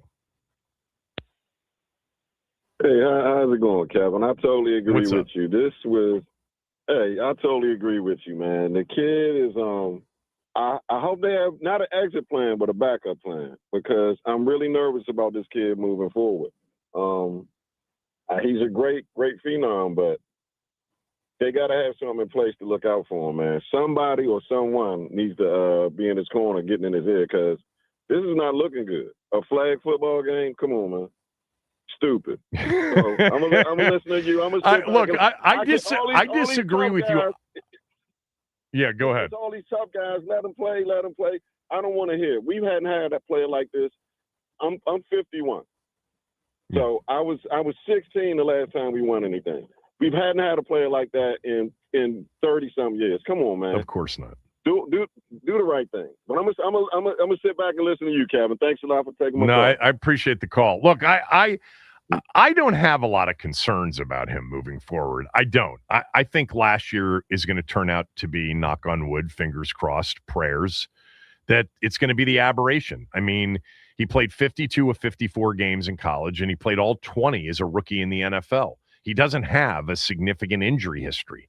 He doesn't appear to be injury prone. Yeah, the body type, being thin, being a little bit, people have been concerned about that. I get that. But last year was an injury-plagued season for Jaden Daniels, period. And, of course, off of a season like that, it makes sense that you're going to be a little bit more on pins and needles as it relates to his health moving forward. Let's hope that we're not into a position where, almost like Lamar Jackson or Joe Burrow. Joe Burrow played in that game too, and he was diving head first across the goal line on a play. I mean, if you're a Cincinnati fan and he's missed 3 out of the last 6 years or whatever it's been, again, I can't tell him not to take an S-load of money for running around on a flag football field in the offseason. I get that. I understand that. If he's my son and he gets offered whatever the Saudis offered, I'm saying you got to take that. Just be careful, because you will be skewered, and the people that let you do this will be skewered until the end of time if you end up having a serious injury. But to Scotty's point, yeah, can you imagine, he rolls an ankle on one of those jukes and it's not serious, or he pulls a hammy, just what the reaction to that would have been for flag football. But again, I want to emphasize this.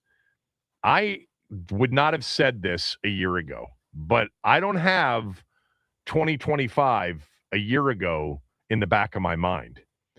Let's go to Greg in Frederick. Greg, go ahead. Hey, Kevin, I like your show, man. I listen to it a lot. Thanks, Greg. But you Redskins fans are kind of disgusting at times. By the way, I'm an Eagles fan. Mm-hmm. Yeah, because you guys are superior and usually high quality, always taking the high road fan base. I know that was sarcastic. Solid. It was. But, yeah, you're quick. Jaden Daniels is a good quarterback, and he ought to play when he can play. I have no problem with him doing the flag football stuff. And as far as getting hurt, you don't. You're an Eagles fan. Doug Williams. No, I don't. I think when we play you guys this year, you're going to get beat both times. 3 if you, why? By God's will, make it to the playoffs. Greg, thanks for listening. I do appreciate it. But this is not like for a fan of a rival team. It's not a question that the answer really makes much sense for me. Like if Jalen Hurts was playing in this game after missing 13 of 17 games in the season, I mean, the Eagles fans wouldn't want me weighing in on it. Let's go to Anthony in D.C. Anthony, go ahead. Kevin, I agree with the optics. But as somebody that played flag football in the Army many moons ago, the worst thing you really have to worry about is a turned ankle, right, or jammed finger or thumb. I mean, flag football is a game of grab. It's not a game of contact. Have you seen his highlights in the game yet? Yes, I've seen them. But okay. I mean, so what? You don't think with some of those quick moves to try to evade the guy that was trying to grab his flag, you don't think that there was at least a remote possibility of doing something like an Achilles or a knee? Oh, there's always a remote possibility, but what? So what? He can't play pickup basketball either? Well, a lot of, there are some players with contracts where pickup basketball is frowned upon. The difference with pickup basketball, as you know, is that from a conditioning standpoint, a cardio standpoint, hand-eye, the whole thing, it is a phenomenal workout. I don't know if flag football is that. You could answer that better than I. I played flag football years ago. There are certain organizations that do frown upon pickup basketball games for NFL players. There are. Well, the way I look at it, so what they're doing now is totally different from when I played flag football. We played 7-on-7, three front linemen blocked, and 3 people pass rushed. They don't even block in today's flag football. So, like I said, collisions are non-existent. Like I said, it's a game of grab. If you're in front of someone coming with the ball, you're more than likely stepping to try to grab the flag. You're not going to stay in front of the player to have a collision. And also, these athletes, they're going to protect themselves. I mean, let's be real about it. These multi-million-dollar businesses, they're only going to do so much to put Well, there's themselves only at risk. one way to protect yourself completely, Anthony, in a situation Well, like that's that. a given. That's Yeah. a given. So, but I'm you just said saying. it at the beginning, and that's kind of my point, is that the optics of it coming off the 2025 injury-plagued season aren't the best. That's all. I mean, and then to have him out as a receiver in the game, like what you just described, all I could picture was, imagine there was contact on the offensive and defensive lines, and they decided to try him at center in the game. I mean, that's all. I mean, I certainly would have preferred him not, being a receiver in the open field running pass routes. And I know a couple of them, some of you have pointed out, a couple of them were just checkdowns from Joe Burrow, and he was just running. Yeah, but those were the ones in open field where he's really trying to make people miss. But I get it. And your experience with flag is fine. But there was a chance, no matter how remote, there was a chance of that turning into a disaster, and it would have been the biggest disaster because of the context. If it had happened last year, it's a disaster, but it's not the same kind of disaster. It doesn't come with, are you kidding me, after the season he just had? So, thanks. Let's go to Eddie in D.C. Eddie, go ahead. Hey, Kevin, love your show, man, and I've talked to you a few times. I agree with you. You got the optic, and he was hurt before, but at the same time, your glass could be half full and say, well, maybe this will be a little bit of workout. We got through it, so we good, I mean, I know you're not getting back on him now about it or anything, but it's football. He's competitive, and it's like I have a son, and if they ask, they offer him a S-load of money, I'm like, yeah, take it, but be careful. And that's all basically you were saying. All that big ball stuff that comes from someone who has big balls on social media and on the phone. You have bigger balls than most of these guys out here. That's 95% of social media, if not more than that. I appreciate that. Yeah, no, but I did think, and I guess we tweeted something out yesterday from the show, and the overwhelming response was grow a pair. And again, that's fine if that's the way you feel. But had he even, as Scotty G said, just pulled a hamstring, you'd feel completely differently. And that's the point, is that it was coming off the injury-plagued season and putting yourself into that environment where you had highly competitive professional athletes and this hungry U.S. team. And, things could have happened. They didn't, and they weren't likely. Mark, Eddie, David, everybody else on hold, stay there. If you want to weigh in, we've got a line open. The question just is your thoughts on Jaden playing in this flag football game. Did you have a problem with it or not? Kevin Sheehan Show, the Team 980, the team980.com. We are also free and live on the Odyssey app. And also, I do want you to know that if you've got HVAC system issues, my recommendation is to call Foley Mechanical. We had these issues about 9 months ago. My wife and I did.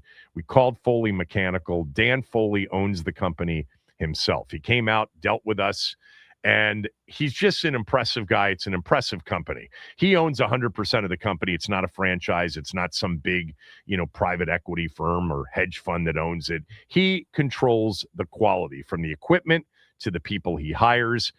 Everybody on his team that ended up dealing with and fixing the issue we had, I mean, they were all super professional, highly skilled, really smart.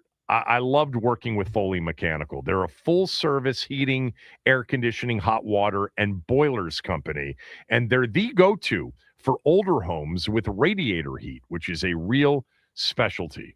They work across the area, the entire DMV, DC, Maryland, and Virginia, and they proudly install Amana HVAC equipment. If your system needs help or you just want it done right, call Foley Mechanical or go to FoleyMechanical.com and tell Dan that I sent you.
Adam Schefter jumped on with us last hour for about 12 minutes to talk about the Jeremiyah Love comments that he made yesterday on Pat McAfee. If you missed them, we'll play them back for you towards the end of this hour. Jaden Daniels, flag football, a big topic for some. Yeah. What did you think? I didn't love it. I didn't love the optics of it. I didn't love him out there playing wide receiver for some of the game. Just glad he's healthy and good and can't wait. And I don't have these concerns. This is not about me now believing that we've got an injury-prone quarterback. I don't believe that. The evidence is not there for that. This last season was the standalone on injuries for him during his football career. I just think that the timing of the first action of him on a football field being a flag football game after having all the injuries and missing, 13 of the 17 games, playing in only 4 complete football games, just probably would have been better not to do it. But at the same time, better not to do it for me, for the organization. For him, can't turn down that kind of money, I'm guessing. And I get that. David's calling from Little Rock. I don't know that we've ever had David from Little Rock on. If we have, I apologize for not remembering. Is Harvest Foods down there still a big supermarket chain? I don't know, brother. My wife does all the shopping. Oh, okay. But do you remember you lived in Little Rock long? I'm actually from the DMV. The only reason why I'm here, Okay. I lost several bets and had to move here. But I called in before. Remember, I'm You the guy lost- that was hold on, you lobbying lost for several more bets? goal line packages. I said I You lost several bets and you had to move to Little Rock? Yeah, because Yeah, what? It's a great place to be from? I was in the military. I'm a military transplant, but yeah, that's Yeah. what I tell people. But yeah, I called in. I Remember, spent a was lot of saying time they in should, Little have more- Rock in the 90s and early 2000s with Harvest Foods. They were a big supermarket chain down there. All right, go ahead. What do you got? So I'm basically, first off, aren't you glad we're not talking about Terry's contract? Yeah. I mean, Sure. like, I'd rather talk Yeah. about this kind of game. I think it's better that we're not talking about a quarterback need. Yeah, for sure. And hopefully we won't have to for another 10, 15 years. But I want to gauge where you're at as far as, like, I understand your concern, but I kind of want to gauge. I got a rapid fire yay or nay. All right, so on, like, what can Jaden do that wouldn't, like, bother you? And I'll start off with the easy one, horseback riding. Nay. Bicycling. Nay. Basketball. By the way, nay meaning I don't have a problem with it. Let me just be clear on that. So I don't have a problem with Okay, cool. horseback riding. I don't have a problem with bicycling. Basketball, don't have a problem with it, really. I mean, but that's a sport, Soccer. you can get hurt in. What's your next one? Soccer. I've only got a few more of these. No. I'd Skateboarding or have a skating? problem with it. We're confused here. We got to start over again. When I say no, it means I don't have a problem with it. If I say yay, I have a problem with it. Start over. Okay. Horseback riding. Nay. Bicycling. Nay. Basketball. Nay. Soccer. Nay. Skateboarding and skating. Yay and yay. Cheerleading. Well, that's stupid. Come on. He was doing that from the sidelines this year. Yeah, he was a good cheerleader this year, and it looked like he did a good job on it. There's Good a point, method to the madness. I Googled activities that are all more dangerous than flag football. Right. And those were them. And this is from Gemini, what the AI get back, and all of these are more dangerous. And I'll add on but see, you've missed the point too, because that if he's in a pickup basketball game or he's horseback riding on a family vacation, and something happens, the optics of that are not nearly as bad as on a football field, but not an NFL field, a flag football field in his first football action after an injury-plagued season. That's been my point. It's not the odds of him getting hurt. I know they're minuscule. I understand that. Kev, it's that, can you imagine his first football action on a football field after being hurt all season long and he, tears an Achilles? That would be a disaster. My only rebuttal to it, I think the main reason most people are upset is because the football game was on video and we could watch it. If you were to read a headline, Jaden injured on football field, I mean, people would still be upset about it, but I don't think they would be as upset because they saw the video.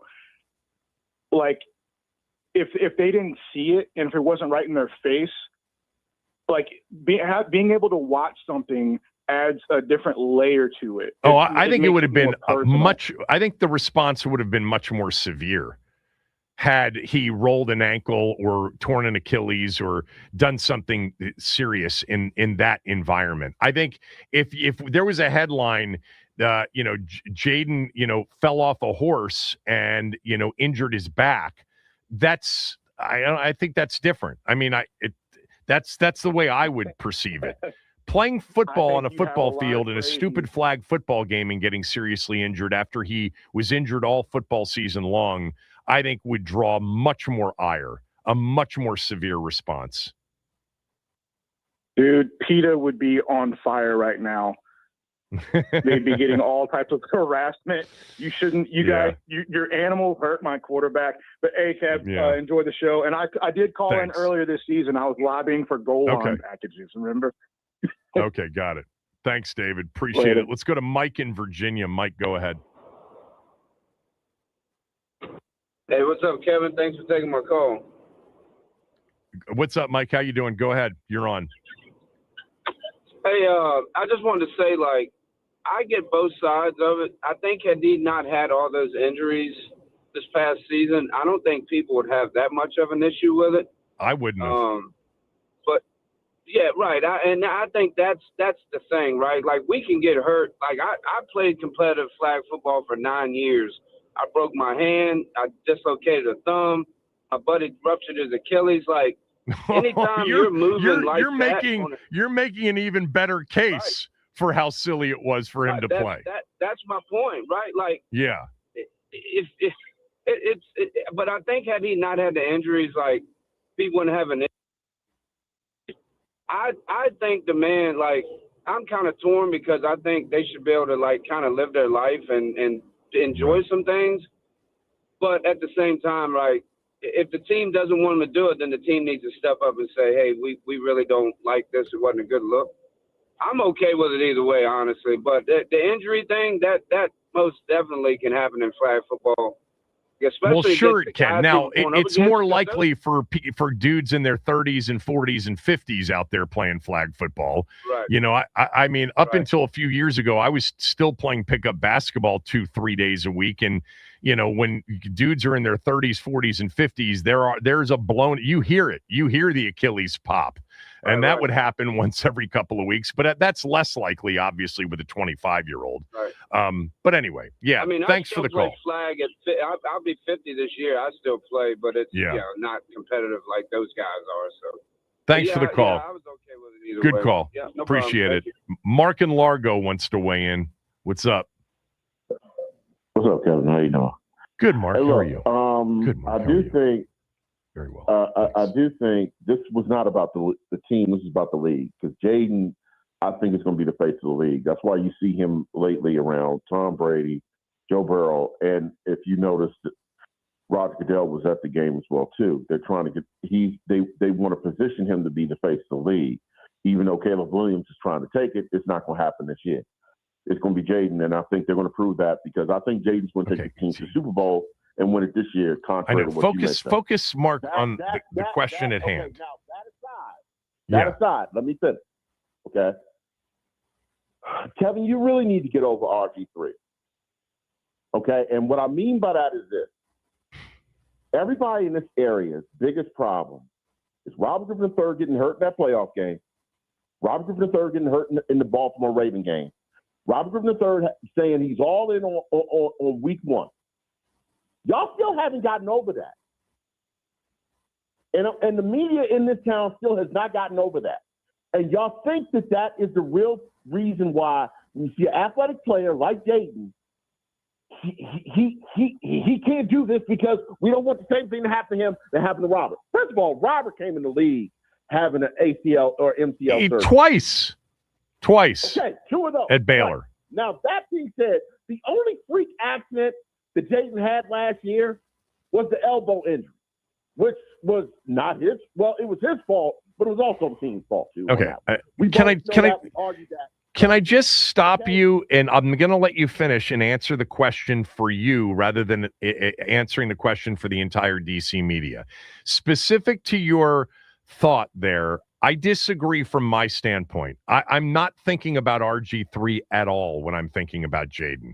Hasn't even entered my mind except when people have compared the two players, which I think was an absolute, terrible comparison. I don't think the players are similar in any way, shape, or form. So it doesn't enter my mind, the injury to RG3 against Baltimore, against Seattle, when talking about Jaden.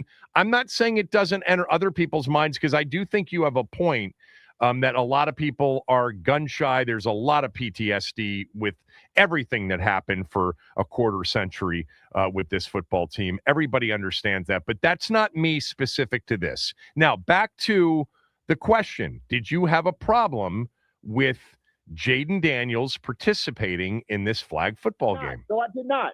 Okay. But Kevin, you're missing the point.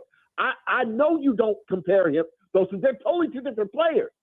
But you compare those two when the injuries come down. I don't. That's what I'm trying to say. I don't. No, Kevin, and it's okay. It's okay. It's not.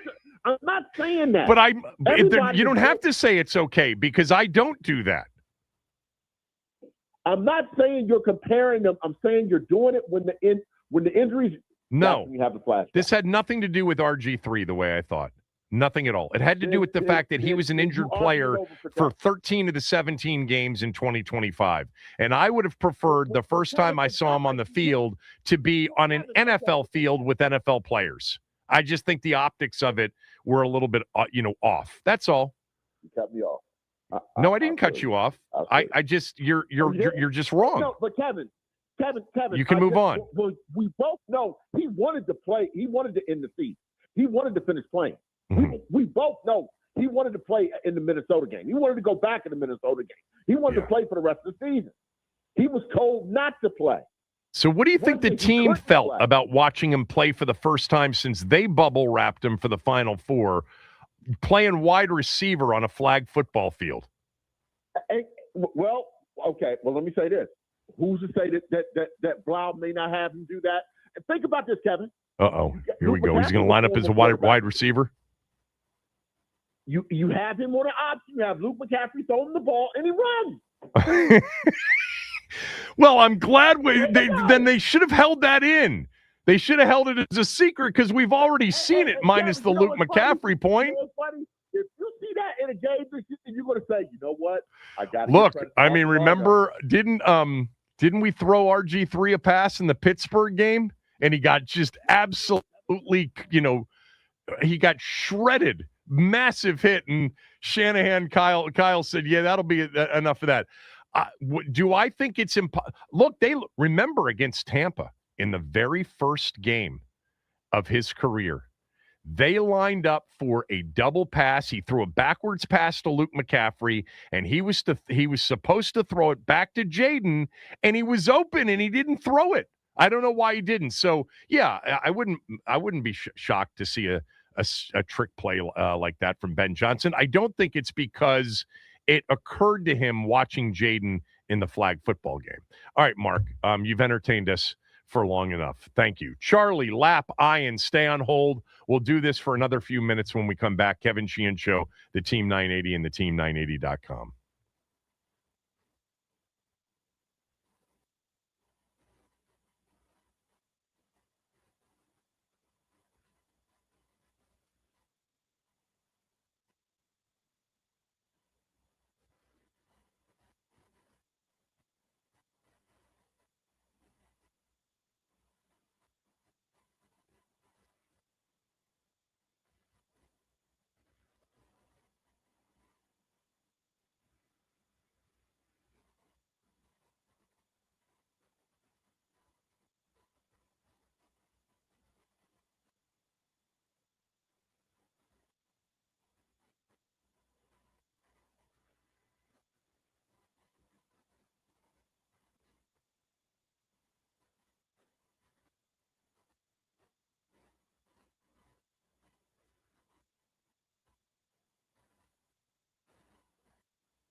If you missed Adam Schefter earlier with us on the show, we'll play it back for you at the end, at least one chunk of it, where he talks about what he said about Jeremiyah Love making sense to Washington at number 7. We'll do that at the end of the show. A few more calls on this. JD5 and flag football. Did you have a problem with it? Ian wants to weigh in. Go ahead. Yeah, Kevin, I did. And it's not really about the risk tolerance. It's more about the optics. I don't care if it was $1 billion, 1 million, or 10 trillion. Your primary job that you are paid to do and will probably pay you the most amount of money over time is being a good NFL quarterback. And for me, what I struggle with, and we've talked about this many times now, overall, Jaden Daniels is an A+ human and makes a lot of great decisions. But there's constantly some small, could have thought it through better, as silly as the Tressway number was, as silly as the Ayuk sending him camp videos, the constant discussion around or the gambling bet with Malik Neighbors, things where I'm like, you're old enough, you're smart enough, and you should be wise enough to know better. You haven't played a full season. Last year was a disappointment for you and the team. Why even put yourself in a position? Right. I'm sorry. Last year. Why even put yourself in that position? We all saw the hit Joe Burrow took. Again, why put yourself in any position?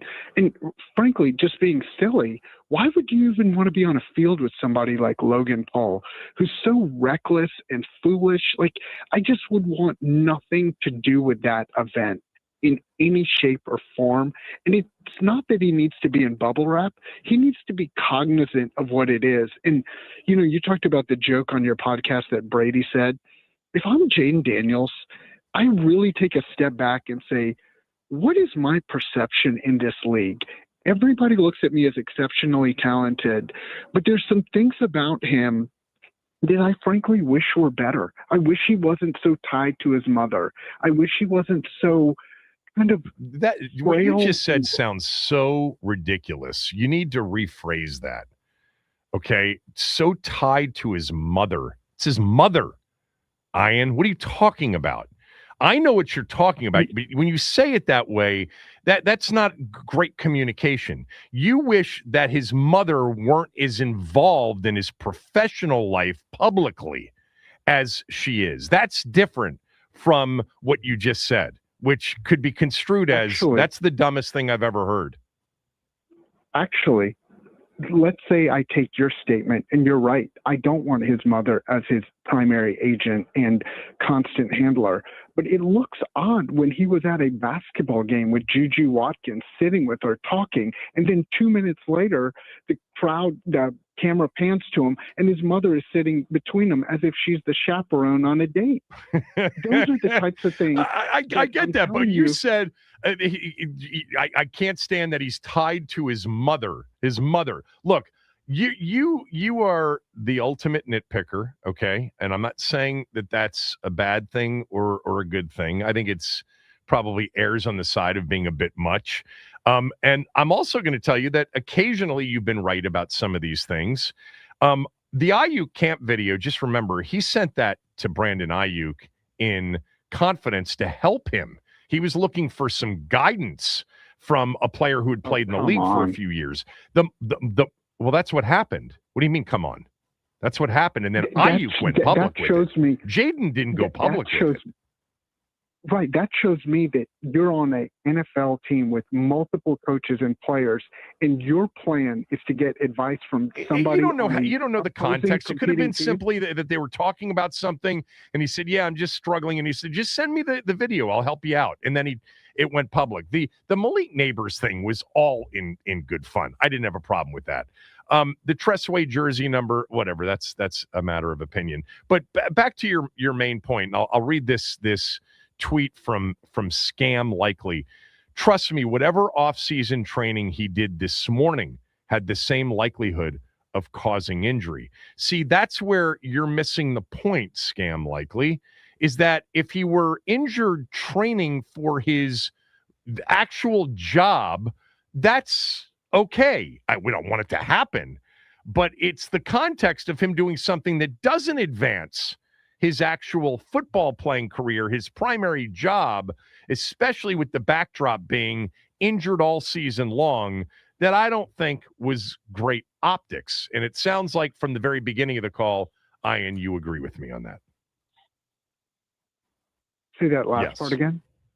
I said, based on what you said at the very beginning, we're in agreement on that.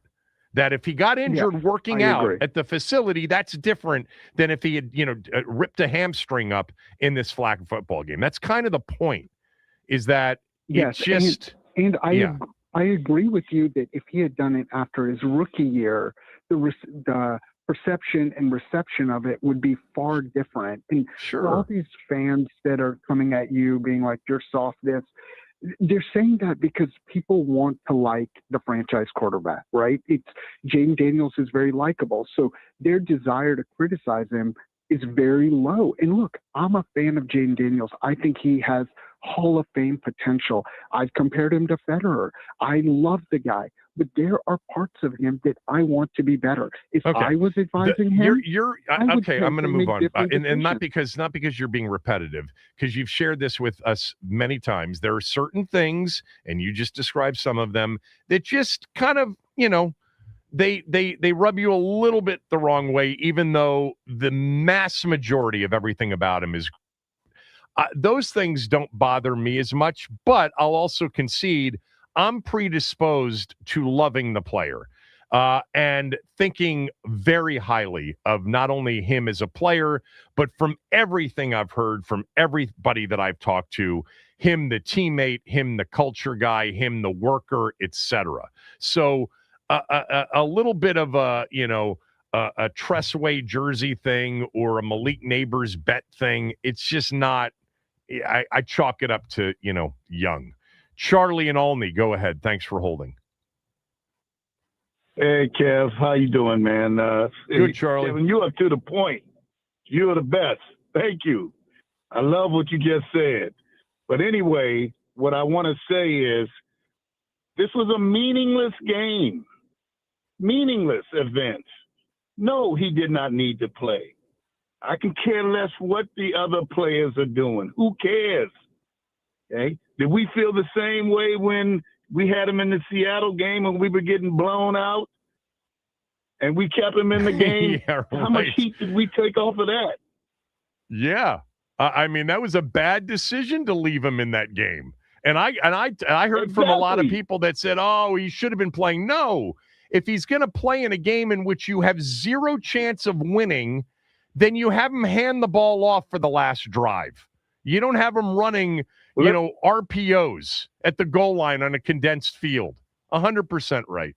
Let me ask one more thing. What if he had played and he had ruptured his Achilles? Okay. It would go down. It would go down in this town's history as one of the biggest bungles and biggest stories ever. Flag football after he missed 13 games. Yes, that's the point.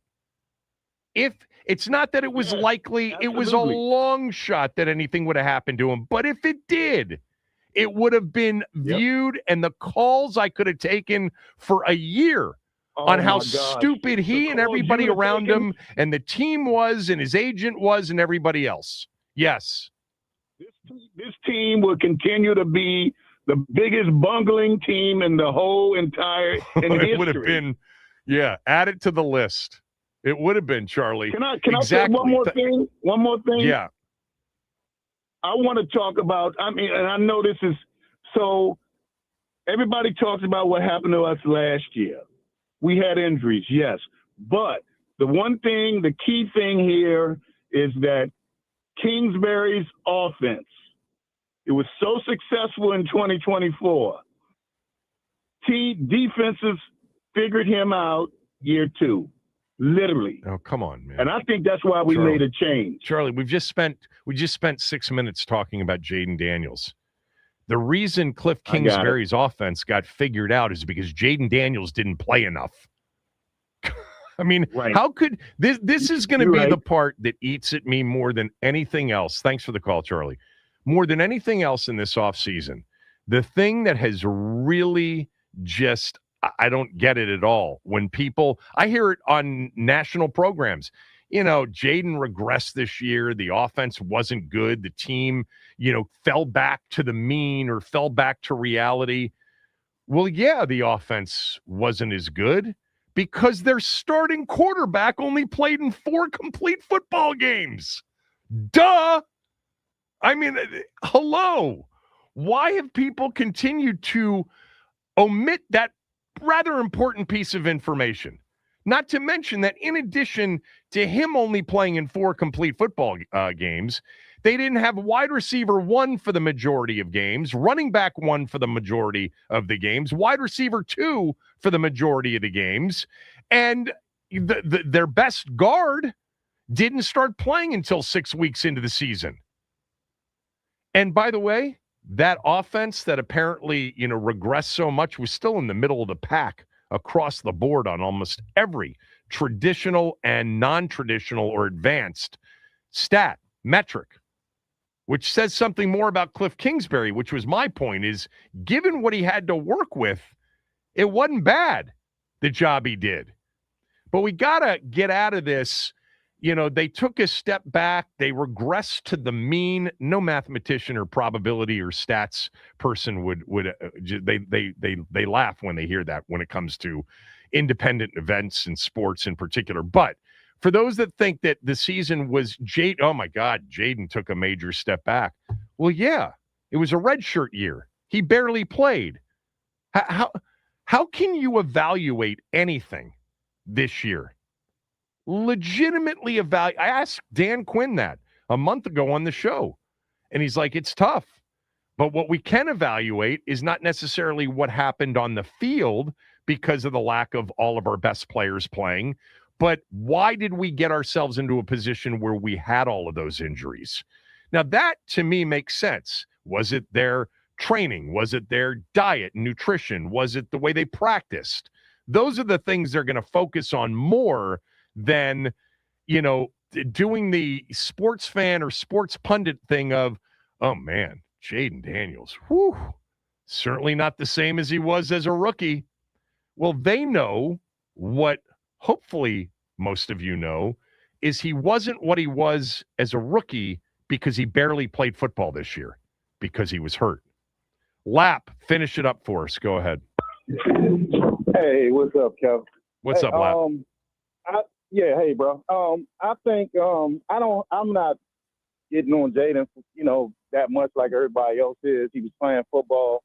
My only thing is, as long as he protect himself, I know it's a lot of concern. And, every time he get hurt, even though indirectly, we're not trying to compare him to RG3, but sometimes that comes up just because of, the optics. But yep. Did we lose Lap? He just dropped. All right. Yeah, I mean, the RG3 stuff, honestly, I'm not thinking about RG3 when I'm talking about Jaden Daniels, unless somebody brings up the comparison to RG3, and the comparison is not apt. Like, it's just not. It's not on the field close. It's not off the field close. All right. When we come back, if you missed Adam Schefter with us earlier, we'll play some of that. I also have a what do you got from, of all things, the women's NCAA tournament. Something happened last night, and a coach reacted. I want you to hear it when we return. Kevin Sheehan Show, the Team 980 and the Team980.com. A men's road to the Final Four hits the Sweet 16 this week. Thursday stops include the South region in Houston and the West region in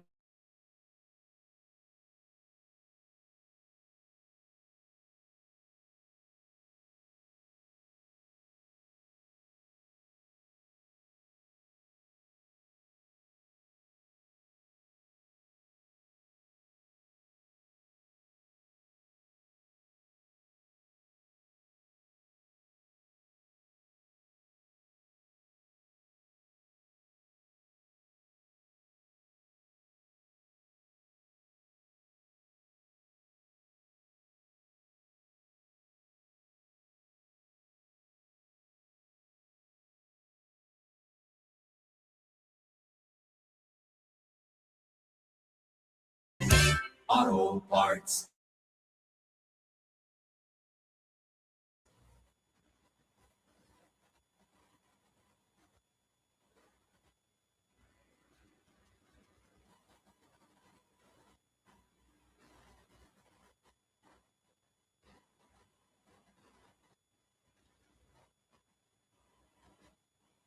All right, so how I'm going to lead into the Schefter thing for that long.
Last night in the women's second round of the NCAA tournament, number 1 seeded UConn destroyed Syracuse by 53 points. 98-45 was the final score. By the way, AZ Fudd, who played at St. John's here locally, she had 34 points in 28 minutes. She's rather good.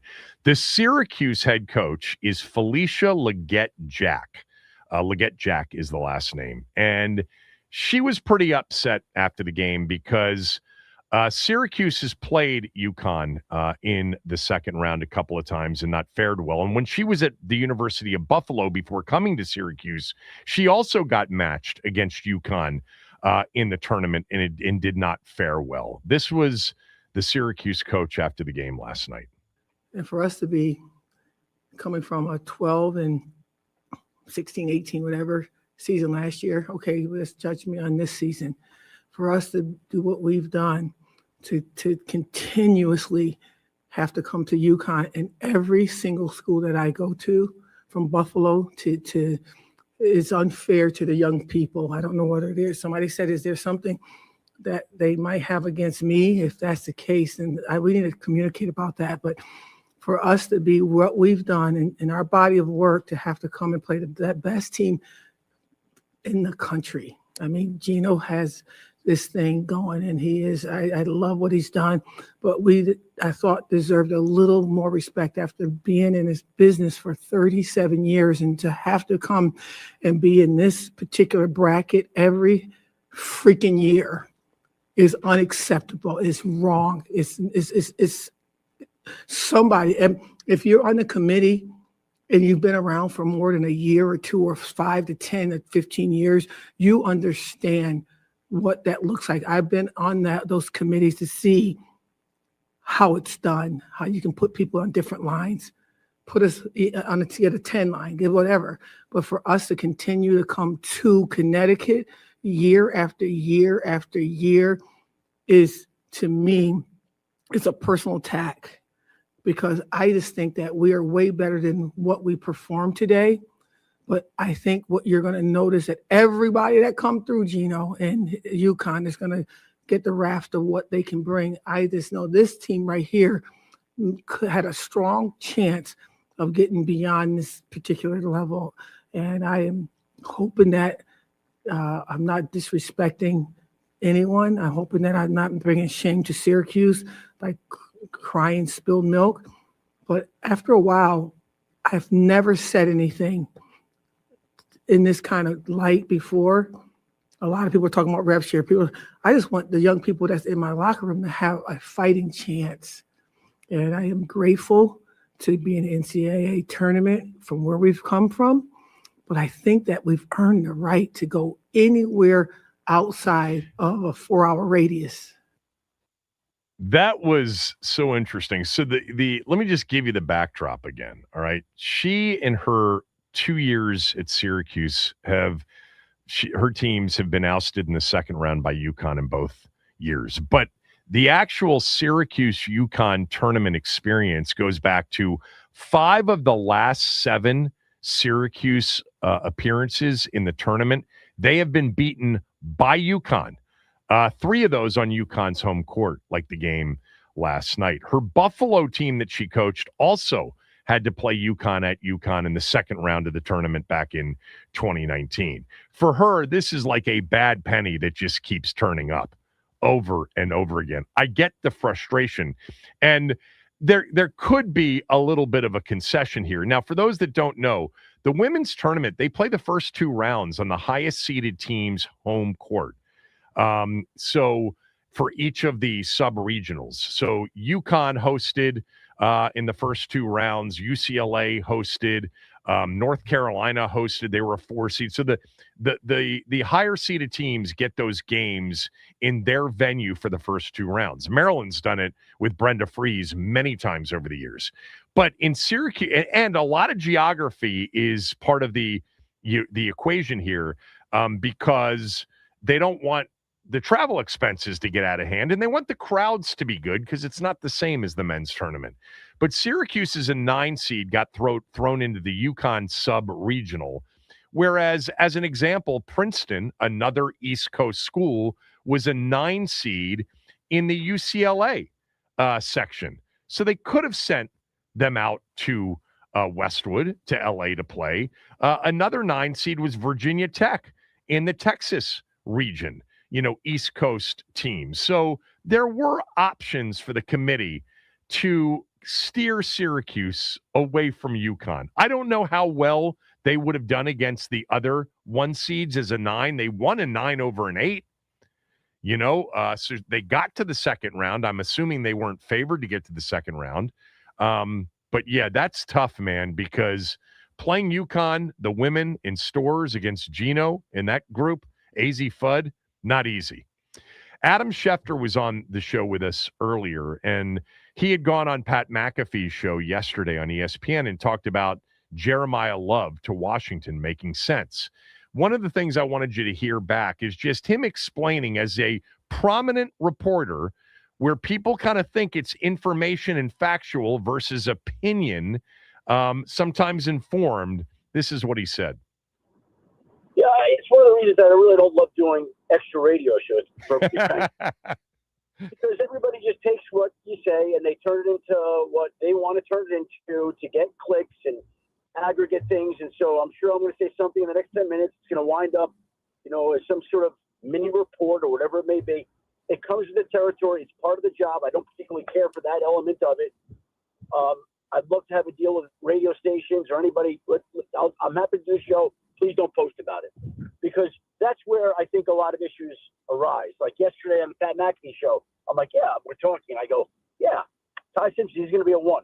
Now, I'm not reporting that. That's just my sense and read of the lay of the land today, a month out of the draft. All of a sudden, headlines everywhere. Schefter, Ty Simpson will be a 1.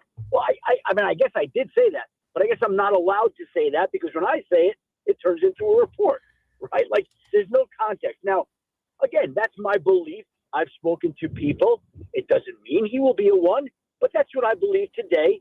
And there's still a lot that can change between now and the draft, as we saw last year with Shedeur Sanders. If I had to say today, yes, I guess maybe I should use that word. I think Ty Simpson will be a 1, but we're talking and I get a little bit excited. I'm like, yeah, he's going to be a 1. And that's what happens. So in regards to the Redskins, or the Commanders, excuse me, we're talking about. You don't have to excuse yourself with that. Yeah. We're talking about Jeremiyah Love. And yesterday you reached out, I'm like, why are you reaching out to me? I go, oh, I know why it is. It's Jeremiyah Love. Because I mentioned so. And what I said there was, again, this is, let me spell it out, connecting the dots. Okay? Jeremiyah Love, in my mind, is going to be a top 10 pick. I don't believe a month out, don't think, not reporting, don't believe or think that he'll go 4. I'm skeptical he'll go 5. I don't think he'll go 6. I think Washington, and let me be very clear, I've never spoken to Washington about Jeremiyah Love. Never once. Okay? But I've spoken to a lot of people about Jeremiyah Love and the kind of player he is. I also know that Washington has been in the running back market. Well, they've been in the running back market. We've got a great player.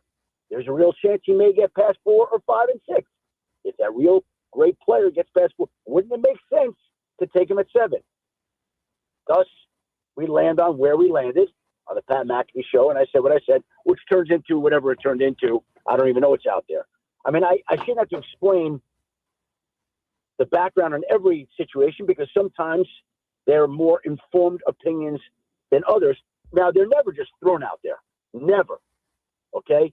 But sometimes I've spoken to the actual team. Sometimes I haven't. Sometimes I've spoken to somebody in the know about it. Sometimes I haven't. Sometimes I've spoken to various people that know a lot about the draft. Sometimes I haven't. So every situation is different.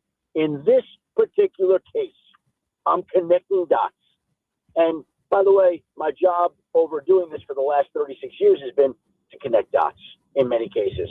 And sometimes you're successful at connecting dots, and sometimes you're not. In draft season, you never know how it's going to go. But I think that you could find a scenario where if Jeremiyah Love slid to 7, he would not get past the Commanders. That's all. That was Adam Schefter from earlier on the show. Yeah, that's the challenge with him when he does these spots. Now, it's, I think, a good problem for him to have is that people believe so much in the reliability of what he says that they sometimes can't sort of, decipher between report and opinion. But what you heard him say there at the end is, the opinion's never necessarily just winging it. There's always some information involved. And I think, and he essentially said that this in that answer, he really doesn't think that Jeremiyah Love's going 4 or 5 overall. So there's a real good possibility he'll be there at 7 on April, whatever that night is, a month from Thursday night. All right. Thanks to him. Thanks to all of you who called in on the show today. Chris is next. I'll be back tomorrow.